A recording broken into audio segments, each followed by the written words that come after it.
Olá, estamos começando mais um episódio do Planeta Podcast. Sejam muito bem-vindos a esse episódio especial, mas não antes da gente falar aqui do iFood, que é o nosso patrocinador oficial. Deve estar aparecendo aí na sua tela, por aqui, um QR Code do iFood. Se você não tem iFood, você está vacilando, cara. Baixa lá o iFood, coloca aí ó, no QR Code, abaixa. Você que não tem iFood, tem um cupom de desconto. Planeta 20, R$20 de desconto no seu primeiro pedido do iFood. iFood que tem para todos os bolsos e todos os gostos. Aproveita e baixa aí, que eu vou pedir uma parada aqui pra gente. Você toma açaí? Claro. Brian Rizzo está aqui com a gente, vai tomar um açaí com a gente. Tudo bem com você, Humberto? Que também tá aqui, Tudo certo, tudo certo. Eu tava para te perguntar se quando você manda para mim, eu já posso ir ou tenho que devolver. Porque um dia eu não devolvi, você ficou chateado. Eu fico puto. Você fica puto. Fico puto, mas eu já falei Brian Rizzo, então você pode agora. Você anunciou o Brian Rizzo, que estávamos aqui numa conversa com a minha galera de Osasco, tá? Exato. O pessoal da quebrada. Falando da importância de Osasco para construção do cenário pop nacional, não é isso? Da minha vida, sem dúvida nenhuma. Do cenário pop nacional, bastante também, porque eu conheço bastante pessoas influentes da mídia que moraram lá em Osasco, que moram aí. Não só da mídia, mas nos bastidores também. Do tem esporte, um pessoal forte de tudo. Eles são. Osasco é foda. Mas isso é uma coisa que eu queria dizer, que eu fiquei muito surpreso quando te convidei, que você falou que já conhecia a gente. Eu falei, não sei se você falou pra me agradar. Não, Pode ser eu isso. sei que vocês fazem podcast desde antes de fazer em vídeo. Porque eu sou um cara velho de podcast, né? A gente vai falar um pouco Você já tinha visto alguma coisa nossa antes? Eu antes? sabia que vocês faziam podcast antes. Isso é muita Cara, isso é loucura, muito porque doido. a gente tinha 12 views, então você é 10% do nosso público da época. Não, mas isso, assim, já fiquei mais preocupado, porque eu ouvia muito vocês, porque vocês sim tinham uma coisa relevante de podcast antes. Então eu falei, caralho, tem gente importante nos ouvindo, entendeu? Isso é um negócio muito doido. Eu gosto, eu valorizo a galera podcaster raiz, assim. Porque podcast mudou muito, virou outra coisa até, né? Já hoje. Muitas pessoas conhecem o termo podcast por playlists de funk, que antes assim, de ter os podcasts populares como são agora os videocasts, esse formato que a gente está fazendo. Se tu pesquisasse podcast no YouTube em 2015, 2016, podcast é uma parada de playlist de funk, literalmente. É um DJ que sobe no palco e toca várias músicas, tipo um popurrí de funks, e o nome disso é podcast. E aí, esses caras foram prejudicados agora pelos podcasters de entrevista, né? Que são esse formato que a gente se tornou mais popular e que a juventude talvez conheça podcast por pessoas sentadas com o microfone exposto em uma mesa conversando frente a frente. E é legal pra caralho também. Mas aí vamos, até antes de falar da sua história também, que, porra, me surpreendeu pra caralho, porque eu conhecia você do podcast, e aí fui ouvir algumas entrevistas e ver que você tinha uma história pré-isso que eu achei muito foda também, que parece que a coisa da criatividade tinha que sair por algum lugar, assim, tinha que dar um jeito de se expressar, tá ligado? Sim. Mas desse novo cenário, para vocês que viram isso lá atrás, e eu acho que até ajudaram a construir, porque apesar do Nerdcast, Cinema com Rapadura, o 99 Vidas, toda essa galera já está há muito tempo fazendo, depois vocês vieram e tornaram um negócio mais pop, né? Como vocês enxergam essa nova leva, é legal eu mesmo? Acho muito. Não dá uma coisa tipo, mano, esse pessoal não sabe nada. Eu acho muito legal, tão legal que eu tô fazendo igual agora. Tô imitando os caras novo, que é fazer podcast com vídeo, que vocês estão fazendo muito bem já há mais tempo, mas tem muitos podcasts nascendo agora, né? Nesse formato. E a barreira de entrada agora é muito maior, cara. Eu comecei a fazer podcast em 2009. Em 2009 eu tinha um blog que chamava Blog do Brian, super criativo, era uma ideia de... Porque na época era assim, a produção de conteúdo, ela não era... A pessoa não era tão importante, o mais importante era o que ela escrevia, porque na época a internet era de leituras, né? Tu escrevia um post, a pessoa ia lá e lia e tal. E aí tinha vários blogs, tinha o Asnos, do Nhoque, que hoje tem o podcast com o Igor Seco, inclusive, TH Show, o Igor Seco trabalhou comigo no Não Ovo. Tinha o Bobagento, tinha o Jacaré Banguelo, o Kibi Louco, enfim, tu não sabia quem eram os caras, tu sabia quem era o blog dos caras e tu tinha esse blog na barra de favoritos e tu ia lá ver a barra de favoritos todos os dias na hora do almoço, sei lá, e tu acessava os blogs. E aí eu falei, eu quero ter um blog, mas eu quero que as pessoas saibam quem que tá fazendo esse blog. E aí eu criei um blog com o meu nome. E aí eu comecei a fazer uma curadoria de conteúdo que na época era muito de pegar posts que estavam bombando em sites gringos, traduzir e entregar ali para o público brasileiro, né? E eu trabalhava num provedor de internet, isso lá no Rio Grande do Sul. Eu morava em Rio Grande, cidade onde eu nasci e onde eu morei até os 23 anos. Rio Grande é a primeira cidade lá embaixo, assim, no estado, quase no Uruguai. Não é a primeira, na verdade, mas ela tem um porto, então eu posso dizer que é a primeira que dá para chegar de navio. Depois para baixo tem que dar uma caminhada. Tem Santa Vitória do Palmar, mas algumas até chegar no Uruguai. E aí em Rio Grande era tudo muito atrasado, assim. Ainda hoje é, mas na época era mais ainda, porque a internet era só de escada e tinha um provedor de internet na cidade, que foi onde eu fui largar meu currículo. Assim, eu falei, se eu não trabalhar aqui, eu não vou trabalhar em lugar nenhum, porque é isso que eu gosto de fazer, assim, eu quero trabalhar com internet. E aí os caras me contrataram. E aí fiquei lá 6 anos, acho, 7 anos talvez, até decidir vir morar em São Paulo. E aí a galera do provedor era meio que o meu único público, assim. Eram os funcionários da empresa no horário de intervalo, porque eram os caras que tinham banda larga na cidade, assim. Era eles e metade dos clientes, porque a outra metade dos clientes ainda era cliente de internet de escada, que usava o discador do provedor para fazer a conexão. E aí era meio assim, comecei a fazer blog nisso. E aí me convidaram para participar de um podcast em 2009, uma parada muito datada, assim, porque me chamaram para participar para falar de Crepúsculo. O filme, a trilogia Crepúsculo, era moda zoar Crepúsculo naquela época. E eles falaram, ó, o podcast vai ter, sei lá, 2 horas de duração, 1 hora a gente fala zoando Crepúsculo, depois tu faz propaganda do teu blog e fala das coisas. Aí eu falei, legal, tal. Lembro até que eu fiz um post de Crepúsculo no meu blog na época, zoando e linkando pro podcast. E aí bombou muito, porque meu blog tinha lá uns 1.000 acessos por dia naquela época, que era um absurdo de sucesso, 1.000 acessos em 2009. E aí o podcast dos caras bombou por causa desse post no blog. Bombou mais, assim, naquele meu episódio. E todos gaúchos lá ou não? Ninguém era gaúcho. Tinha um cara de Minas, tinha 2 caras de Bauru, aqui no interior de São Paulo, tinha alguém do Nordeste, era uma galera separada que gravava por Skype. Porque fazer podcast naquela época era imitar o Nerdcast. Sempre fazer podcast e imitar alguém. Naquela época eu imitava o Nerdcast, que era amigos reunidos numa chamada de Skype, gravando sobre um tema. Por isso que tinha que ter um tema. Não faria nenhum sentido os caras me convidarem para falar do meu blog. Eles me convidaram para falar de Crepúsculo. O tema deste episódio é Crepúsculo. Temos o convidado Brian que vai falar do blog dele depois, se der um tempo. Certo. O tema é Crepúsculo. Fazer podcast naquela época era isso. E tanto que depois, quando eu comecei a participar do Não Ovo, a gente nunca seguia o tema. Mas tinha um tema, porque se não tivesse um tema não era podcast. Entendeu? Então o tema desse episódio vai ser, sei lá, futebol. Só que a gente futebol, a gente não vai falar. A gente vai falar um pouquinho no começo e depois esse assunto vai nos levar para outro lugar. Mas se não tivesse o tema, eu não podia nem sentar e começar a gravar. E aí eu comecei a participar desse podcast que chamava Noobcast, que era assim, por Skype. E aí os caras gostaram da minha participação, passou um tempinho, acho que umas 2 semanas, saiu um dos caras, e aí eu entrei no lugar. E aí fiquei participando sempre, assim, por um ano e pouco, 2 anos, até que, como tudo que é feito assim, sem grande compromisso, sem ninguém tá ganhando nada, a galera foi desanimando e foi saindo. E aí não sobrou ninguém, sobrou só eu, assim, que era o cara mais empolgado de fazer. Aí tentei fazer outros podcasts. 2012, 2013 eu tentei fazer um com o Gui Toledo, que hoje é youtuber de reformas e de viagens e tal. Na época ele fazia música. Ele sempre foi músico, né? E ele fazia vídeos de música no YouTube, vídeos engraçados, assim, paródias e tal. Chegou a fazer show com a gente já, né? Com você, acho que na sua geração ainda o não. Gui Toledo mas na fez minha stand-up geração, depois, pode crer. E aí eu chamei ele para fazer um podcast comigo, o podcast não deu certo, a gente fundou um outro negócio que chamava Do Cassete, que era um projeto de vídeos de músicas engraçadas, eram paródias, assim. Eu ajudava a escrever, o Gui gravava aqui em São Paulo já, e aí juntamos outros brothers, assim, Bruno Félix, que é um cara que escreve muito bem também, o Luciano, que era ilustrador, e o Evel, que era o cara do Sedentário Imperativo, que era um blog que bombava absurdo na época, e que nos ajudava com a divulgação e tal. E aí o Do Cassete meio que me trouxe para São Paulo, porque isso aí já era 2013, eu já estava ganhando muito mais com o blog, esse que originou o convite para o podcast em 2009, do que com o meu emprego de carteira assinada lá no provedor.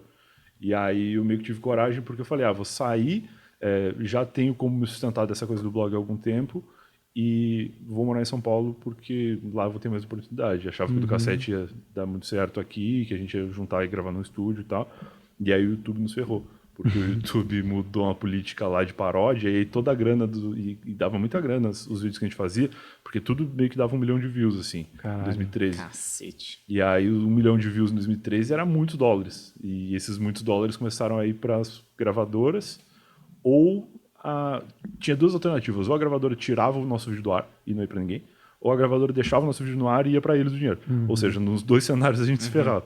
E aí a gente meio que começou a desanimar, tentar fazer outras coisas mais autorais e tal, e aí o Do Cassete foi morrendo, foi cada um indo para um lado. O Gui Toledo foi para a Band lá, foi ser redator do Agora é Tarde, na época do Rafinha, e começou a fazer stand-up por aí também, eu acho. E o resto do pessoal foi se ajeitando em outras coisas. Eu fiquei em casa, trabalhando no meu blog, na época eu morava em Osasco. Sim, e grande celeiro. Grande Celeiro, Osasco. Fiquei morando em Osasco e trabalhando em Osasco de janeiro de 2014 até setembro de 2014, que foi quando eu entrei no Não Salvo. Cara, esse negócio do YouTube, que até você falou que tinha reclamações a fazer, é interessante, porque vocês estavam fazendo paródias ali com um alcance altíssimo. Altíssimo, era época de Galo Frito, assim, o Galo Frito bombava absurdo. O Galo Frito ainda existe, eu não sei exatamente o que eles têm feito hoje para conseguir viver nesse meio que o YouTube virou. Mas o Galo Frito era gigantesco na época, qualquer paródia que eles lançavam eram muitos milhões de views, assim. Eles faziam sketches também, né? Faziam as sketches também, mas acho que o grande lance eram as músicas. Mas eu digo assim, vocês estavam fazendo as paródias e em algum momento o YouTube ele estava passando a monetização para os outros. Não sei se ele cortava também o alcance, mas tipo assim, Eu se acho vocês... que não tinha isso. Acho que o alcance continuava. O alcance continuava. Mas a grana não vinha pra ti. Mas, por exemplo, se vocês postassem uma outra parada que não fosse a paródia, também ela não acertava na veia. Não, porque o nosso negócio era viral. Eu, na época, não tinha essa noção. Hoje eu entendo. A gente não tinha um público que consumia o nosso conteúdo. A gente tinha um pequeno público que viralizava o nosso conteúdo. Então, a gente não tinha 1 milhão de inscritos. A gente tinha, acho que nem 100 mil inscritos na época. Se tinha 100 mil, era um pouco mais de 100 mil. E a gente fazia vídeos que eram engraçados. Então, as pessoas viam e compartilhavam com os amigos. E aí dava 1 milhão, 2 milhões de views. Mas essas pessoas não voltavam na semana seguinte para ver o próximo vídeo. Só se viralizasse de novo. Então, se a gente lançasse qualquer outra coisa que não fosse tão viral quanto aquilo, as pessoas não compartilhavam e dava pouco acesso. Mas a gente fez muita coisa que bombou muito, cara. A gente fazia uns vídeos da Dilma cantando. A Dilma era presidente do Brasil na época, e na época político servia só pra gente zoar mesmo. Hoje em dia tem uma galera que ama eles. Pois é. Mas na época, qualquer político que tivesse lá, era só pra gente brincar.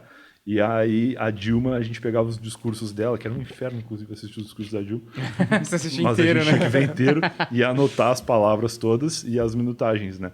E aí a gente depois pegava as palavras que a gente queria e botava numa edição e o Gui fazia um autotune para botar a Dilma cantando o Show das Poderosas, por exemplo. Nossa, cara, que era a música que trampo, bombava na velho. época. É. Tinha uns caras que faziam isso nos Estados Unidos com o Obama, que era muito bem feito.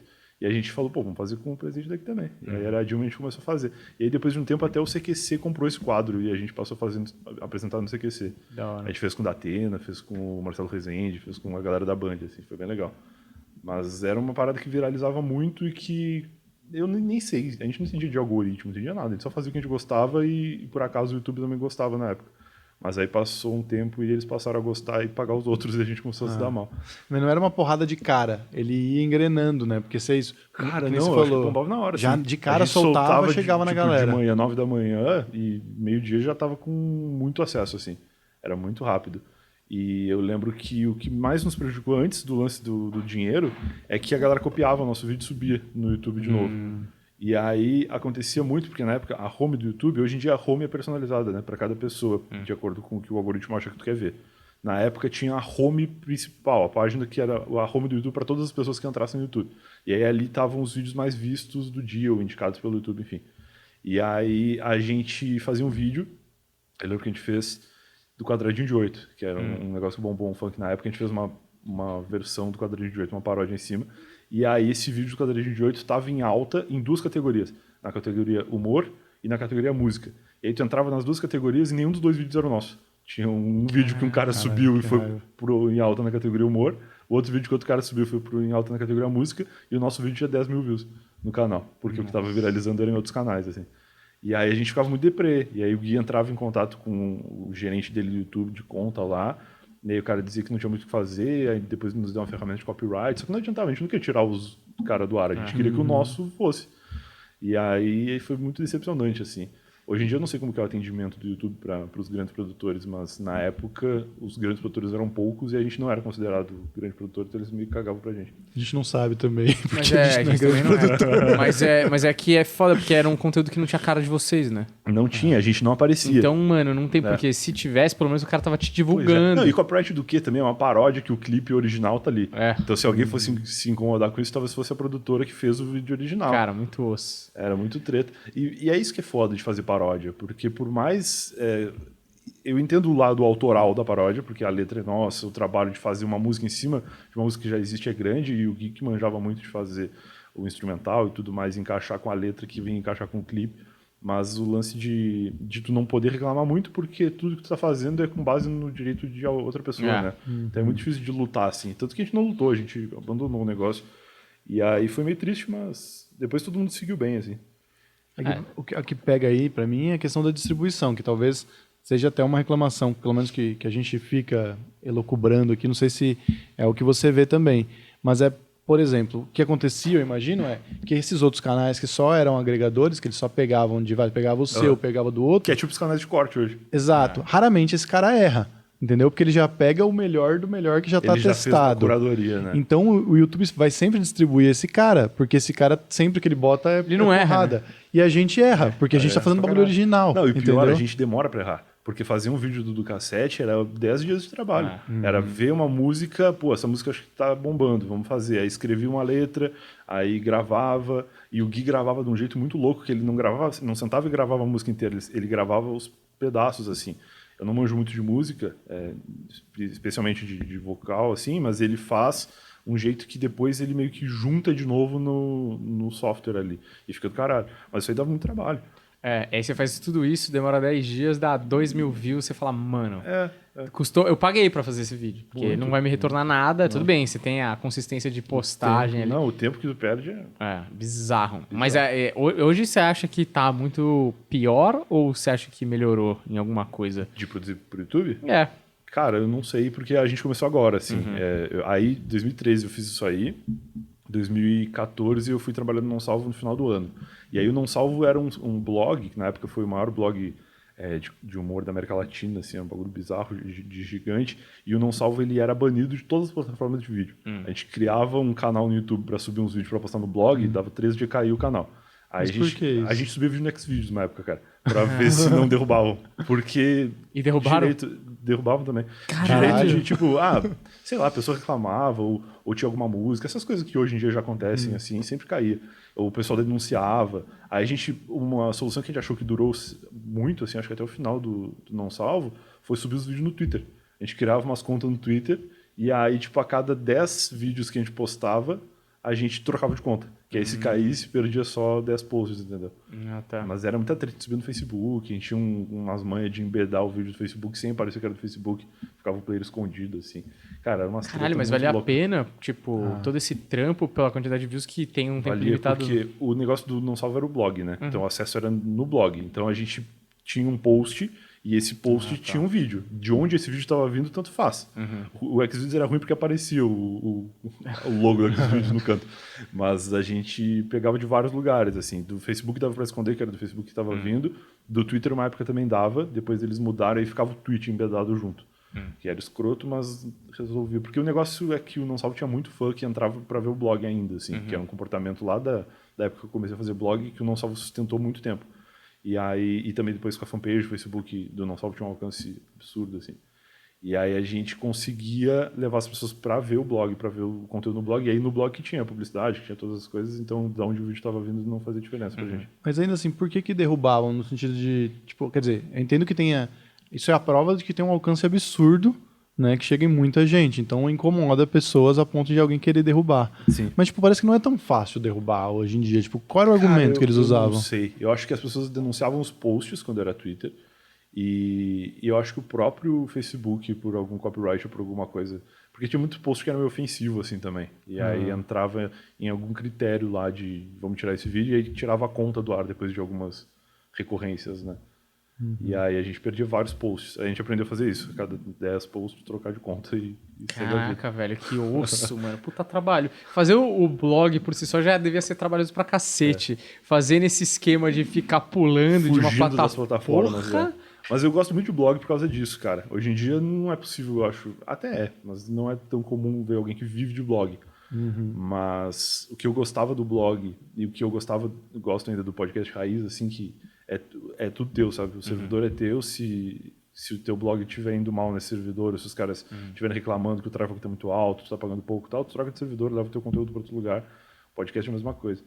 Hoje em dia é mais difícil ser dono das coisas, né? Hoje em dia a gente depende muito de algoritmo. Até o próprio podcast, a galera que sobe no Anchor lá, que vai para o Spotify e tal, ainda não, mas provavelmente em breve vai ter algum problema com o algoritmo dentro da plataforma lá. Aí é foda. O Spotify eu acho que ainda é uma incógnita no sentido de que é até uma coisa para perguntar, né? Porque vocês tiveram o blog por muito tempo, até antes da gente entrar nesse assunto do blog, o blog fez o podcast bombar. O blog tinha tanto acesso, é isso? Você pode depois me confirmar. Do Não Salvo? Do Não Salvo. Tá. Mas, tipo, hoje em dia, porque chegava em todo mundo. O que você posta no blog chega em todo mundo. No YouTube já não chega em todo mundo. O Spotify, o cara já tem que buscar para te achar. E... beleza, é o formato. Eu não sei como eles vão distribuir. Hoje em dia eles têm os originais deles lá e tal. Mas hoje em dia, como fazer bombar sem um blog? Entende? Porque a gente deu sorte não, né? Porque a gente tá fazendo isso faz muito tempo e a gente entrou no vídeo no momento certo que deu alguma relevância e alcance que a gente sofre para manter aí.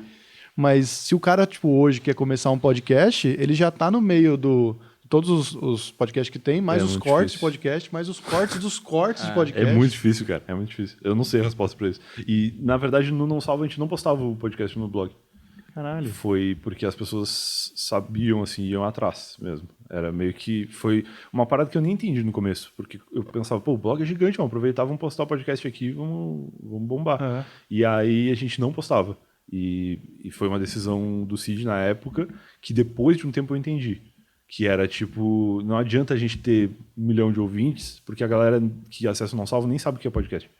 Então é melhor a gente ir conquistando um novo público dentro das pessoas que já conhecem, que é a galera mais fiel, que mais participa das coisas. E aí de vez em quando postava. Tipo, na sexta-feira tinha o Links da semana no Não Salvo. Aí de vez em quando na sexta a gente botava um link lá. Ou os podcasts não ouvem, não sei o quê. Até porque a gente não era conhecido, né? Só quem era conhecido era ele, que era o apresentador e que era o dono do blog. A gente era ghostwriter, assim, a gente trabalhava no blog escrevendo conteúdo, mas a gente não aparecia. A gente não assinava os posts. E aí a galera que fosse ouvir, visse 3 caras lá que não sabia quem era, também não fazia diferença. Aí de vez em quando postava. E aí foi criando um público, assim. Não foi gigante. Não foi o segundo maior blog do Brasil de 2015 até 2018, eu acho. E o primeiro era o Nerdcast, totalmente inatingível, né? Não tem como competir, né? Não, mas eu digo assim, quando eu ouvia, eu não sei, que nem eu tinha certeza que vocês divulgavam lá. Chegou em mim porque Em algum momento divulgava, mas não tinha... O post do Não Ovo era feito dentro do Não Salvo, mas era uma categoria do site que não ia pra home. Então, quem entrasse no site não via que existia o Não Ovo. Tinha que entrar nas categorias ou tinha que ir na fanpage do Não Ovo, que aí a fanpage do Não Ovo tinha os posts todos. Não, porque assim, chegou em mim porque eu fuçava podcast, eu pesquisava e um dia eu cheguei em vocês. Mas eu tinha claro pra mim ali que era a equipe do blog, tá ligado? É. Tipo, eu via vocês como 4 amigos, mas eu via vocês como 4 amigos que produzem o Não Salvo, tá ligado? Era isso mesmo. O Não Salvo começou como blog há bastante tempo atrás, lá na época, acho que 2008, também 2009, enquanto eu ainda morava no Sul. Aí ele virou um blog grande, veio para São Paulo, e aí contratou pessoas que eram brothers dele, assim, o Luigi, um cara que morava no Paraná. O Luigi até tem uma história legal, porque ele era concursado público no Paraná, e ele largou um concurso público, é uma parada que a família dele deve ter odiado, né? Porque a família da gente, eu lembro que a minha mãe e meu pai, quando eu morava lá no Sul, falavam, não, tem que fazer concurso público porque tu não pode ser demitido. Que é, tipo, a melhor forma de formar um vagabundo, né? Que é um cara que sabe que não vai ser mandado embora nunca. Não precisa nem trabalhar, então, senão não pode ser demitido, pô. E aí, todo mundo falava, não, tem que fazer concurso público e tal. E o Luigi tinha um concurso público, trabalhava na prefeitura lá, sei lá, numa escola, uma coisa assim. E largou pra vir trabalhar com blog em São Paulo.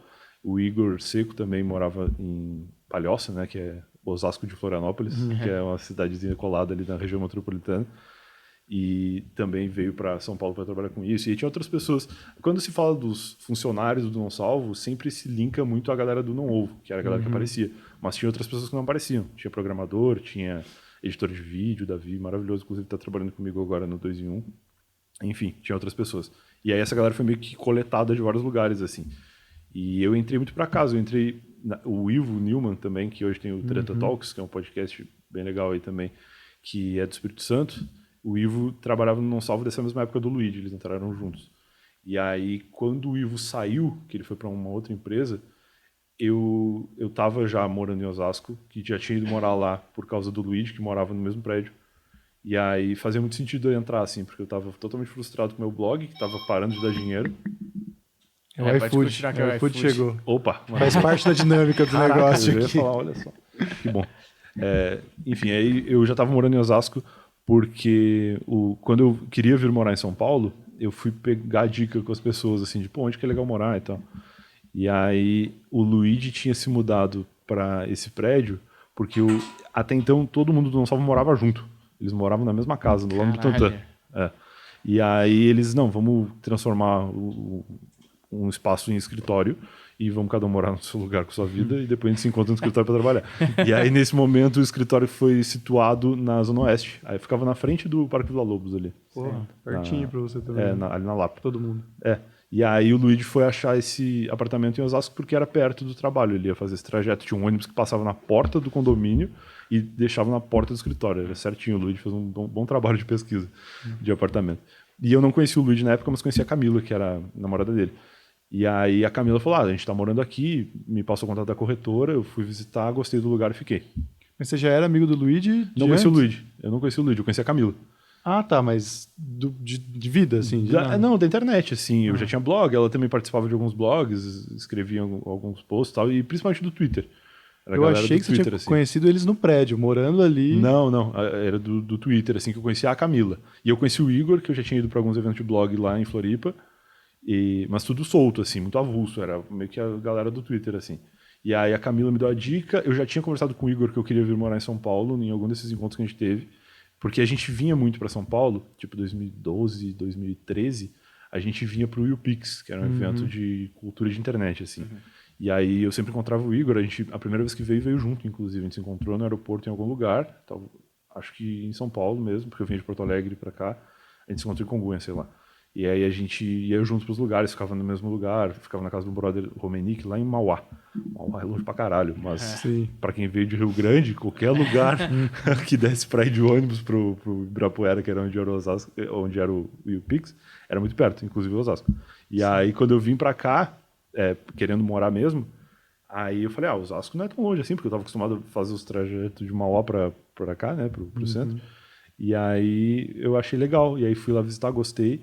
Fiquei lá nesse prédio, e aí no prédio eu conheci o Luigi, realmente, e aí depois o Igor veio morar comigo também. O Igor já estava vindo para morar em São Paulo por causa do Não Salvo, o Igor já veio para trabalhar no Não Salvo, só que foi morar no ABC. E aí o ABC lá da Lapa era longe pra caralho. E aí ele ficava muitas horas na baldeação, e eu tava morando em Osasco pagando aluguel sozinho pela primeira vez na vida, porque eu morava com meus pais. E aí tava meio apavorado, assim. Aí eu pensei, se eu puder pagar metade do aluguel vai ser legal. E era um apartamento que era suficientemente grande pra mim, sozinho, e que dava pra dividir porque tinha 2 quartos. Aí eu falei com o Igor, cara, quer vir morar comigo aqui, dividir o custo e tu ficar mais perto do escritório? Aí ele gostou da ideia, foi lá visitar, gostou e ficou. E aí, sem querer, a gente montou um condomínio onde tinha 3 caras que iam trabalhar no Não Ovo depois. Porque o Luigi e o Igor já iam juntos pro trabalho dali, e eu ficava em casa, trabalhando no meu blog, e eu era meio dono de casa, assim, o Igor chegava do Não Salvo e eu tava cozinhando, fazendo a janta, assim. Mas era massa, eu gostava muito de ficar em casa, assim, sabe? Até hoje, né, eu gosto muito de ficar em casa, mas nessa época aprendi a ficar em casa sozinho, porque até então sempre morei numa casa que tinha rotina, porque meu pai trabalhava, minha mãe era dona de casa, depois foi ser professora e tal, mas tinha horários, assim, né, e eu fui criando meus próprios horários ali morando sozinho. E aí em setembro o Ivo saiu do Não Salvo para ir para essa outra empresa, e eles precisavam de alguém. E aí, aí a Camila me falou, antes do Igor e do Luigi chegarem assim, com a notícia de que tinha uma vaga no escritório, a Camila me falou, olha, acho que vai abrir uma vaga lá, se tu quiser. Aí a Camila me apresentou o Cid, que me passou o contato dele no Viber na época, que era o WhatsApp roxo. E aí aí eu mandei mensagem pra ele e falei, cara, acho que tu me conhece, tá? A gente já tinha se visto algumas vezes em alguns rolês assim, mas nunca tinha conversado muito. E aí moro com o Igor aqui e tal, tenho o blog há não sei quanto tempo, mandei uns links pra ele. E aí ele falou, beleza, começa amanhã. Aí eu fui pro escritório, no outro dia cheguei lá, sei lá, 1h da tarde a gente chegava. E quando tava quase na hora de ir embora, o Cid chegou e falou, beleza, teu computador vai ser esse aqui, tua mesa vai ser esse aqui, fica aí. E aí fiquei até o final. Até acabar. Até acabar. O Não Ovo começou um ano depois, né, em 2015, acho que setembro, agosto de 2015. Mas aí fiquei principalmente focado no Não Ovo até o final. Caralho. Você que quer Não, eu ia falar porque 2 vezes eu te interrompi. Então, se você quiser, porque eu tenho uma pergunta bem aleatória lá de trás, antes da gente entrar nesse assunto, mas vai você, antes que eu te interrompi.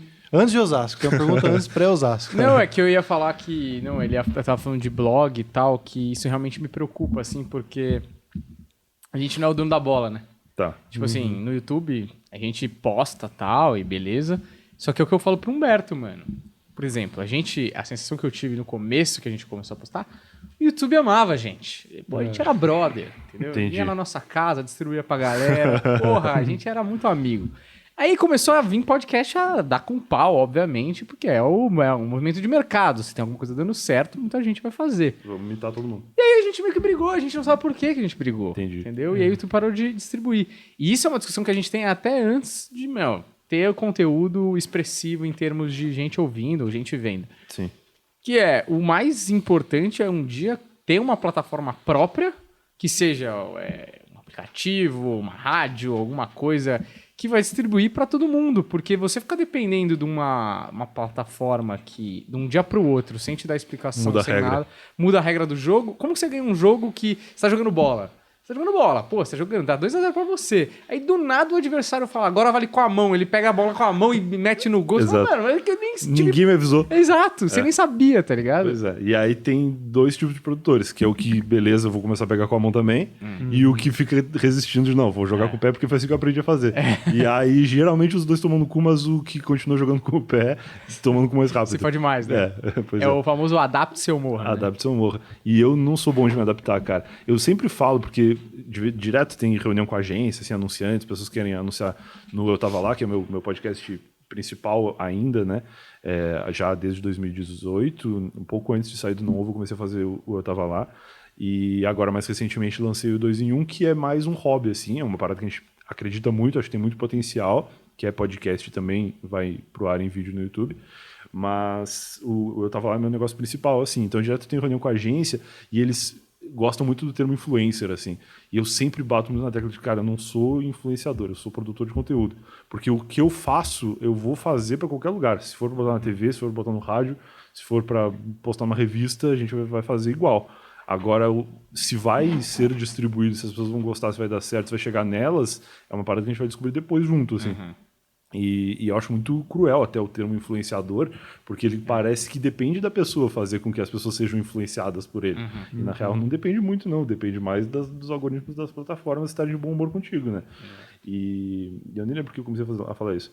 Não, de ser dono da própria bola, né? Ser dono da própria bola, né? Acho que hoje em dia é muito difícil ser dono da própria bola e é até doentio tu querer dominar a bola, assim, porque tu começa a ficar louco. E eu sou meio nerd, assim, quando eu começo a me interessar por alguma coisa, eu paro de viver para fazer aquela coisa. É doentio assim mesmo.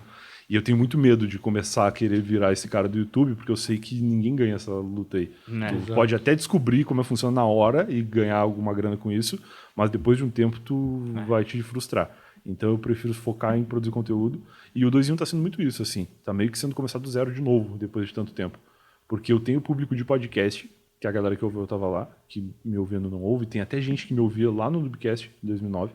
Direto a gente, agora não por causa da pandemia, mas direto a gente tava em evento e vi uns caras me falar, pô, ouvi o Noobcast. Cara, isso faz 12 anos. Cacete, o cara é fiel mesmo, né? O cara lembra que eu existo, lembra do podcast que eu fazia, me acompanha no Twitter, sei lá, desde aquela época. E essa galera tá ouvindo o 2 em 1, mas eles não vão no YouTube se inscrever no canal e nem assistem, assim. Eles só escutam. Eu acho que uma coisa que vocês fizeram e que até que vocês fizeram diferente do Nerdcast na época, antes de reclamar do YouTube, que eu ainda tenho mais uma coisa para falar do YouTube, mas é que vocês faziam muitos eventos e, tipo, meio que clube de membros, não sei exatamente qual era, mas, tipo, mano, vocês faziam até churrasco com os caras. Fazia é tipo mesmo. um bando de louco, tá ligado? Vocês vão deixar esses caras malucos chegarem perto de vocês. Pior que e o Nerdcast em nenhum momento, né? Os caras são super reservados, tem um outro perfil de pessoa. Mas vocês trouxeram, né, mano? A gente era muito moleque, cara. A gente não tinha muita noção, assim, das coisas e a gente ia fazendo o que a gente queria fazer, assim. A gente lançou uma época lá o negócio do Padrim, que era um negócio que tinha várias recompensas, né? Então, se chegasse a, sei lá, R$500, a gente fazia tal coisa. Se chegasse a R$1.000, fazia tal coisa. E aí a gente lançou no Não Ovo, achando que ia chegar em R$2.000 no primeiro mês, que o R$2.000 era ter um episódio a mais na semana. E aí chegou em R$30.000 no primeiro dia. Caralho, eu lembro malandro. do barrinha de vocês, assim, que era, tipo, quase Caralho. cheio. A Assim, gente era soltou foda. à noite, assim, tipo, hora da noite, deu 30 pau de madrugada. E a gente falou, a gente tá fudido, porque tinha churrasco com a galera, tinha rolê na hamburgueria, que tinha reunido a galera. E, tipo, o plano da hamburgueria custava R$250, uma coisa assim. Nossa, eles colocaram muito baixo também, né? E aí, cara, a gente fez tudo que tinha que fazer, assim. Fizemos conteúdo pra caralho. Aí tinha uma live de 24 horas, cara, que acho que era 15 mil. A gente falou, nunca vai chegar nisso aqui. R$15.000, se chegasse uma... Acho que era 15 ou 10 mil. Uma live de 24 horas, que era um podcastão com vídeo. Caralho, mano. Aí fudeu, tive que fazer. Aí a gente fez, eu fiquei 13 ou 14 horas direto, começou à meia-noite. Aí chegou de manhã, era tipo 8 horas da manhã. Falei, vou pra casa agora dormir e volto mais tarde pra encerrar a live, né? E aí, quando era 9h30 da manhã, chegou o Gilberto Barros lá pra participar da live com a gente. Alguém tinha combinado com ele, eu não sabia. Falei, porra, não vou embora nem a pau agora, eu vou ficar aqui. Enquanto o Gilberto Barros estiver aqui, eu vou ficar. E aí fiquei lá, que maravilhoso, veio o podcast com o Gilberto Barros, e falou um monte de merda, foi maravilhoso. E aí, quando era meio-dia, sei lá, eu fui embora. Aí fiquei, saí da live meio-dia, fiquei indo 1h e pouco lá, e aí depois fui pra casa. E aí, tanto que no final da live tá todo mundo lá e eu não tô, porque eu morri, eu fui pra casa, dormi, acordei, tinha acabado a live já. Tava muito louco, assim, de cansado. E aí foi bem legal, cara. Eu lembro que o escritório quase não sobreviveu a essa live, assim, porque rolou uma puta festa no final. Aí eu cheguei pra trabalhar no dia seguinte e, cara, não tinha como entrar no escritório. Era caixa de pizza no chão, era cadeira virada, tinha uma fralda. O Luigi tinha recente da filha dele, a Alice. Acho que a Camila foi lá no final da live e aí a Alice trocou, sei lá, cagou e trocaram a criança lá e deixaram a fralda em cima da mesa. Cara, tava uma zona absurda do escritório. E aí, tanto que eu voltei pra casa, eu lembro que eu mandei mensagem e falei, gente, ninguém vai trabalhar hoje. E aí todo mundo, putz, a gente combinou no final da live que amanhã era de casa. E aí eu não tava no final da live, ninguém me avisou. Aí eu voltei pra casa e trabalhei de casa. Mas foi muito louco, cara. A live de 24 horas no Ovo foi uma parada marcante, assim, pra galera que ouviu o podcast na época. Caralho, é aquela festa do Projeto X, né?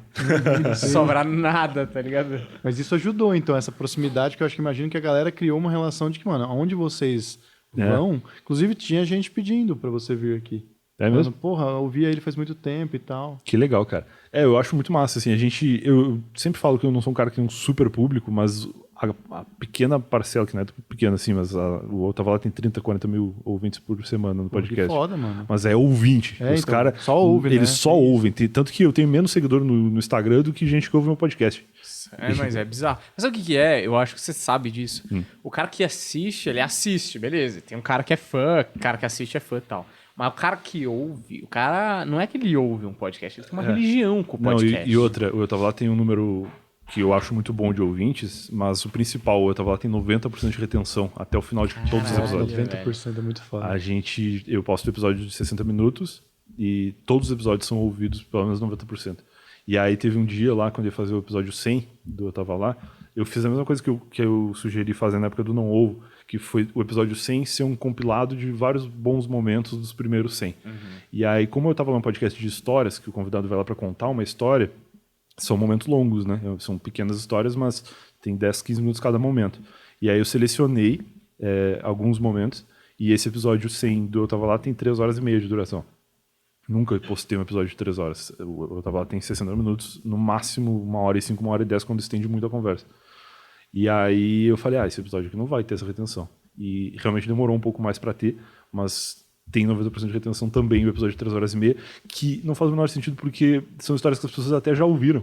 Então a galera não só ouve 3 horas e meia, como ouve 3 horas e meia de um conteúdo que já conhecia, porque é repeteco, né? E é muito louco, assim, a retenção do ouvinte de podcast, eu acho que é uma parada que o podcast de vídeo talvez não tenha.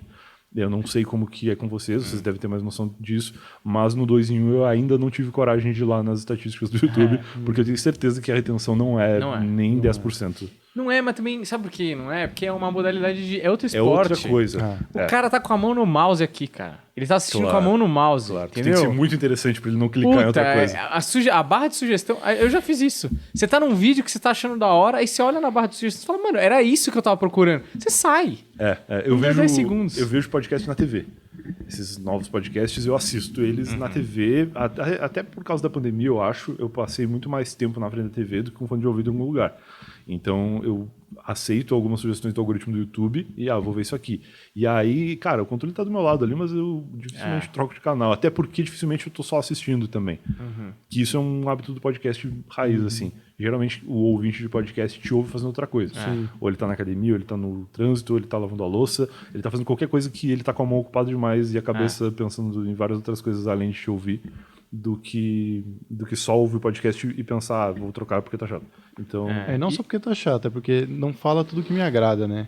Esse é um negócio que eu acho que... E aí entra nisso de você ser um criador de conteúdo, que eu acho que o cara que é criador de conteúdo, ele nunca vai conseguir se dar bem com esse jogo de algoritmos e de que a bola não é sua. Mas eu acho que não vai as pessoas sofrer são tanto também. influencers. Porque eu acho que quando eu crio alguma coisa, eu crio muito mais pra mim.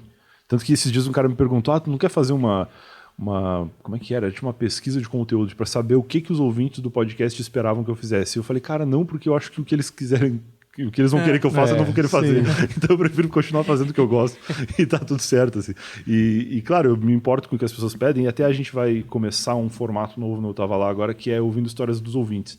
Que eu fiz isso algumas vezes, tem alguns episódios do podcast que é com história de ouvinte, mas que é muito delicado, assim, porque o Eu Tava Lá começou em 2018, num momento em que não era normal tu receber um convidado diferente em cada episódio. O podcast, na época, era uma bancada. Então, tu juntava teus amigos e gravava um podcast com um tema durante um período lá. E o Eu Tava Lá nasceu muito porque, durante o Não Ovo, eu saquei que tinha o lance do tema, mas a gente não seguia. Então, eu falei, o Eu Tava Lá não vai ter tema. O tema vai ser a conversa que surge na hora. E eu sentia muito que o que a galera mais gostava do Não Ovo eram as histórias que a gente contava. Então, o tema hoje é balada. Cada um vai contar uma história de balada. E aí, no final das contas, até o próximo episódio sair, o que vai repercutir nas redes sociais, o que as pessoas vão mandar de feedback pra gente, e o ouvinte de podcast manda e-mail, que eu acho sensacional. O cara, o fã de podcast do YouTube, quando ele não gosta de alguma coisa, ele escreve lixo e aperta enter. O ouvinte de podcast raiz, ele vai escrever uma tese e vai te mandar por e-mail do porquê que ele não gostou desse episódio. É muito louco, assim, o envolvimento dos caras. E aí, o que a galera mais repercutiu durante a semana entre os ouvintes e com a gente eram as histórias que a gente contava. Era a história do dia que o Igor fez uma balada na 4ª série. Tipo, é uma história que a galera fala muito, que nem é uma super história, é uma história que ele contou em 3 minutos, mas que a galera comenta até hoje, assim, que eles botavam umas TNT na janela pra parecer que era noite, assim, na 4ª série de manhã, sei lá. E aí, molecada querendo fazer balada, né, do jeito que dava. E aí é uma super coisa que as pessoas lembram muito até hoje, assim. E aí eu falei, então Eu Tava Lá tem que ter uma história em cada episódio, e essa história vai ser do convidado, porque o problema do Não Ovo, que a gente fez No Ovo por 3 anos, eu não tinha mais história pra contar, porque eu não saí tanto de casa pra viver tanta coisa pra contar pros outros, e eu não queria virar aqueles caras que começam a fazer merda só pra ter história pra contar, sabe? Que direto eu gravo Eu Tava Lá com alguém, e eu percebo muito que o grande contador de histórias, ele é, primeiro de tudo, o cara que não tem muito filtro com relação às coisas que ele topa na vida. É um idiota. É o cara que não, cara que não recusa convite, cara. É o cara exatamente. que não recusa convite. Eu tenho um amigo, o Cosma, que participou muito do Eu Tava Lá, acho que ele tem tipo 9 episódios com ele. E o Cosma, ele é um cara que se tu ligar pra ele agora, fala pra ele, Cosma, vamos pra Itália. Ele fala, beleza. Tipo, ele não vai questionar porque tu quer ir. Ele só vai pensar, putz, mas como é que eu vou fazer? Vou ter que comprar passagem? Eu tenho que ter visto? Ele não vai considerar a possibilidade de dizer não. Ele vai só correr atrás de como fazer. E o Cosma tem histórias incríveis porque ele não recusa nada, né, cara? Então, o Eu Tava Lá começou assim, meio que eu ligando pros meus amigos e falando, pô, me conta qual a história que tu conta pra todo mundo, assim, tipo, quando tu conhece alguém... Todo mundo tem uma dessas. Todo mundo tem uma, é. Não importa se é famoso ou se não é. Esse é o Não negócio. importa se é famoso ou se não é. Conteúdo. O primeiro convidado foi o Maurício Meirelles, porque ele tinha sido o primeiro convidado do Não Ovo, e aí tinha muito essa piada de que, quando o Maurício foi o primeiro convidado do Não Ovo, que não recebeu convidado, o Não Ovo deu certo. E o Maurício encerra os programas que ele participa, né? Sim. CQC acabou, o Videoshow acabou, tudo que ele participava acabava, Legendários até, acho antes. A única vez que aqui acabou a luz no meio da gravação foi com o Maurício Foi com o Meirelles. Maurício Meirelles, então. E aí eu falei, não, eu vou te convidar pro primeiro e nunca mais vou te convidar de novo pra não acabar o podcast, que é pra bombar e não estragar. E aí convidei ele, foi muito legal. O segundo foi o Cosma. E aí eu sempre vou intercalando, assim. Tem pessoas conhecidas, tem pessoas não conhecidas, porque essa coisa de ser famoso também é muito relativo, né? O Maurício Meirelles é um cara famoso no nosso meio, mas talvez minha mãe não conheça ele ainda, entendeu? Então, pra minha mãe, todos os ouvintes todos os convidados do Eu Tava Lá não são tão famosos. A não ser quando eu gravei com o Dedé Santana, por exemplo. Aí minha mãe conhecia o Dedé Santana, entendeu? Tipo, mas talvez o jovem que conhece o Maurício Meirelles não saiba quem é o Dedé Santana. Insistiu aí, né? Então tipo, é muito relativo, assim. Mas eu sou muito mais ligado nas histórias que as pessoas contam do que em quem são as pessoas de fato, até porque não converte em ouvinte. Eu posso gravar com o youtuber mais bombado do mundo, assim, com, sei lá, com o Felipe Neto, que eu te garanto que metade, sei lá, muito mais da metade das pessoas que seguem ele nem sabem o que é podcast, e os que sabem vão procurar no YouTube. Tanto que se tu for na busca do YouTube escrever Eu Tava Lá, tem Eu Tava Lá e o nome de vários convidados, e eu nunca postei Eu Tava Lá no YouTube. É que as pessoas vão procurar e o algoritmo sugere já na busca. Mas eu fico pensando, assim, porque isso que você faz, Eu Tava Lá, é muito foda. E eu acho que ele só funciona na totalidade, ele pode funcionar em outros formatos. Acho até que você deveria trazer para outros formatos. Mas eu acho que ele só funciona na totalidade por ser podcast, por ser a imersão total de uma galera que vai ouvir 90%, sabe? Entendeu? Porque, tipo, o programa do Porchat, É mais ou menos isso. É exatamente Eles isso. já devem Inclusive, ter eles falado. convidam as mesmas pessoas.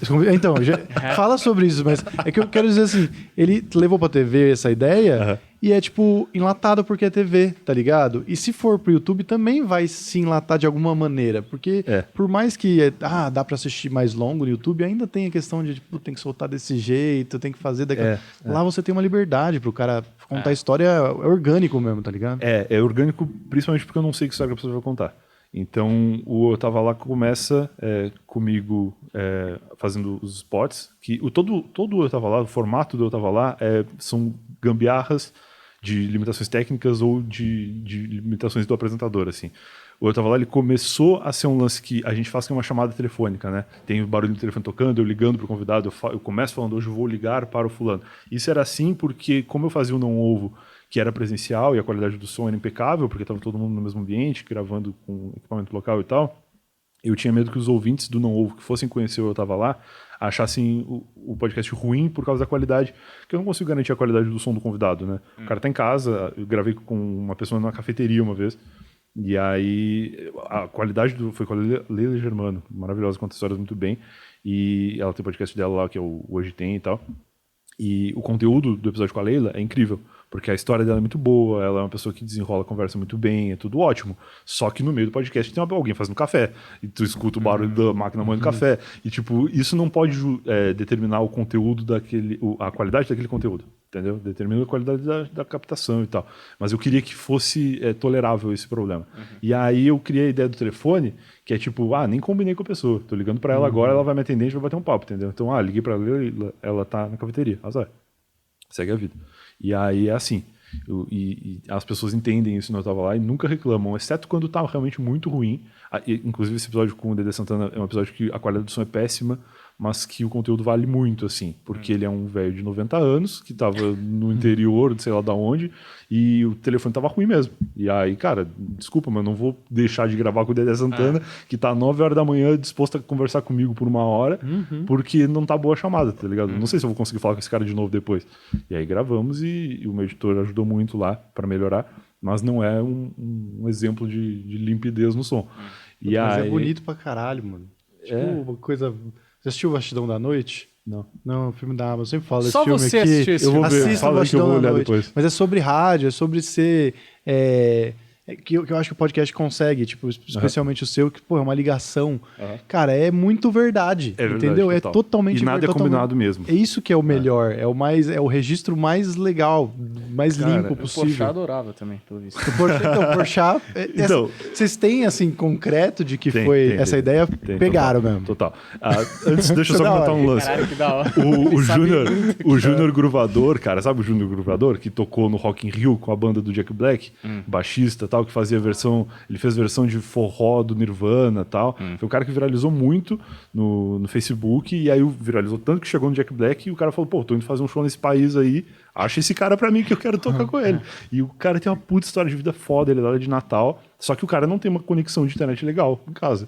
E aí a qualidade da chamada com ele também não foi muito boa. Mas, porra, eu vou deixar de conversar com esse cara que tem uma puta história louca, assim. E aí não deixei, gravei, e as pessoas entenderam, e a retenção é quase a mesma dos outros episódios, assim. Que eu entendo que não seja a mesma, porque pode ser que alguém se incomode com a qualidade do som e não queira ouvir, mas é bem alta também.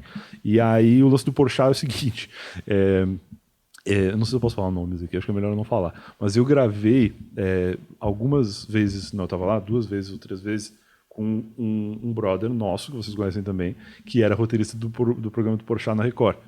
E aí ele me falou, vocês já sabem quem é, e aí ele me falou que o programa do Porchat na Record não estava indo bem e eles estavam precisando de maneiras de fazer o programa ser diferente, porque o programa do Porchat era um talk show e, como todo talk show, como o Jô, os caras que estão ali entrevistando já sabem muitas coisas porque houve uma pré-entrevista antes.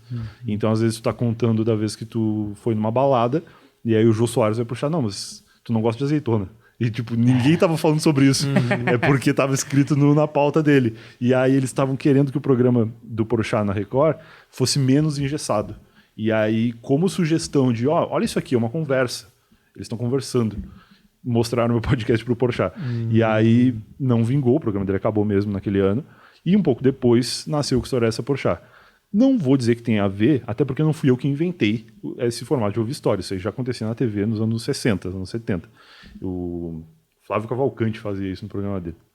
E aí, tudo bem. Não vou dizer que inventaram o formato. Só que eu convido pessoas para participar do Eu Tava Lá, e uma semana depois essas pessoas são convidadas pelo programa do Porchat. E, tipo, não é só os caras famosos, são pessoas anônimas também.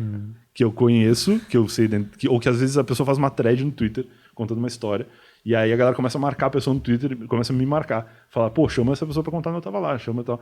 E aí passa um tempo, e tipo 10 dias, e as pessoas são procuradas por um e-mail dizendo, olha, ouvi uma história que tu contou no podcast, queria saber se tu topa contar no programa do Porchat, no Que História é Essa Porchat.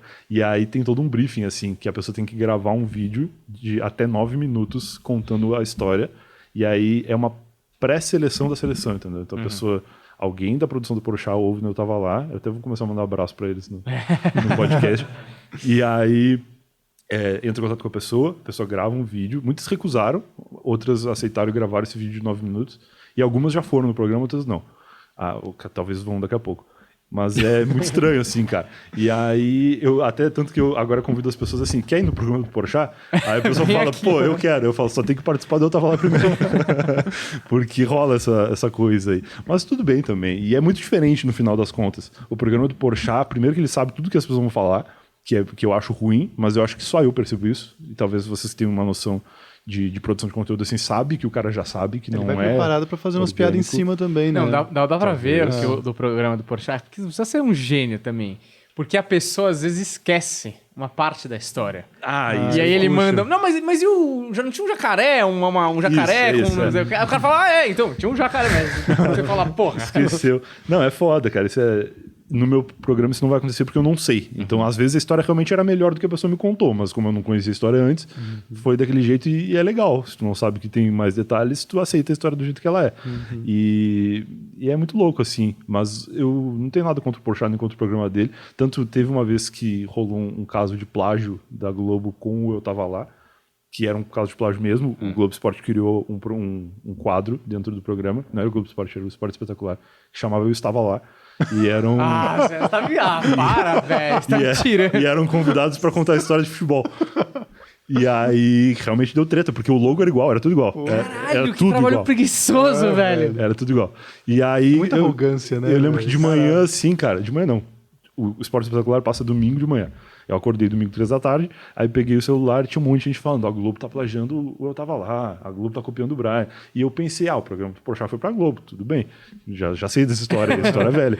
Só que... E eu nem acho que seja plágio, só acho que é uma parada que talvez tenha sido um pouco inspirada, mas o Porchat faz do jeito dele lá, que eu particularmente não gosto tanto, mas eu sei que o público dele adora e é um programa que faz muito sucesso, então tá tudo certo. O povo nem se importa com essa história do cara já saber o que estão falando, assim. A gente que é meio chato com isso. E aí... deve ser isso aí. Aí a minha mãe me mandou um vídeo no WhatsApp que ela tava vendo o Globo Esporte, sei lá porque o Esporte Espetacular, e aí filmou a televisão, assim. E aí quando ela filmou, era o logo do Eu Tava Lá verde, que o logo do Eu Tava Lá é vermelho e preto, tava verde. E aí eu falei, cara, o logo do Eu Tava Lá, e é igual. Só que a diferença é que o nome do quadro deles era Eu Estava Lá, então tinha um ES. E eles ainda encaixado. cagaram na sua cabeça, porque você não sabe escrever. Olha como a gente vai melhorar o que você que fez, tá melhor. ligado? Padrão Globo escreve Estava. O professor Pasquale. Exato. E aí eu ficava num telão atrás, assim, dos apresentadores, que é não lembro o nome dele, que é o Carequinha, e uma menina. Escobar. Né? Não tenho certeza quem é. Mas aí eu sei que no frame que alguém printou, acho que foi o Léo Dias que printou, tá a careca dele exatamente na frente do ES. Então era igual. Eu tava lá, porque ele tava tapando. A única diferença do logo ele tapava. E aí tinha um detalhe que o logo do Eu Tava Lá é um pin, assim, de localização, com o microfone no meio, que é aquela referência de podcast, que todo logo de podcast tem que ter um microfone. O de vocês, inclusive, não tem, né? Não tem cerveja. Na época, todo logo de podcast tinha que ter um microfone. E aí eles botaram uma bola de futebol no lugar do microfone e pronto. Era só essa a diferença. Caralho, hein? E aí, cara... Bilhões de produção naquela porra daquela empresa. Mas aí foi legal, porque domingo teve essa treta, eu entrei em contato com a minha advogada na hora, porque eu tava lá tudo registrado, assim, quando eu fiz, eu fiquei muito com preocupação de que já existisse, ou de que alguém quisesse fazer igual depois, E aí eu fui atrás de registrar a marca, de fazer tudo certinho. E eu registrei tudo, tanto eu tava quanto eu estava, porque eu pensei, é parecido.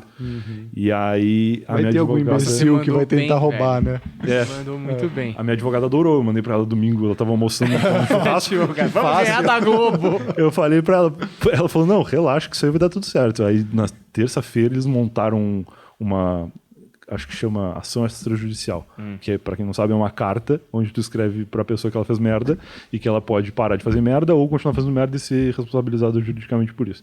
E aí a Globo não fez mais nada, não exibiu mais esse quadro, não teve mais, ficou só no Globoplay, eu acho. E foi legal porque o Léo Dias me ligou pra dar uma entrevista pro site dele, assim. Você deu? Dei. No dia, Pô, o Léo Dias era um ótimo se levar, né? Eu tava lá, você chegou a levar? ele vai querer contar a história da vida dos outros, né? Pô, é muitas. O cara deve ter muita história dos Mas outros. deve. Ele, cara, no dia, as matérias mais lidas, primeiro de tudo, o povo adora fofoca. Eu sou um cara que me envolvi em poucas tretas na internet, em todos esses anos de produção de conteúdo. E eu fiz o tweet da matéria do Léo Dias, falei, contei melhor essa história do Léo Dias, deu 14 mil cliques no link do meu tweet. Tu imagina o do Léo Dias. E aí, no dia, as matérias mais lidas eram uma minha, uma do Neymar e uma da Anitta. E outra da Pugliese, que tinha Nossa. feito merda lá de pandemia, sei lá o que é.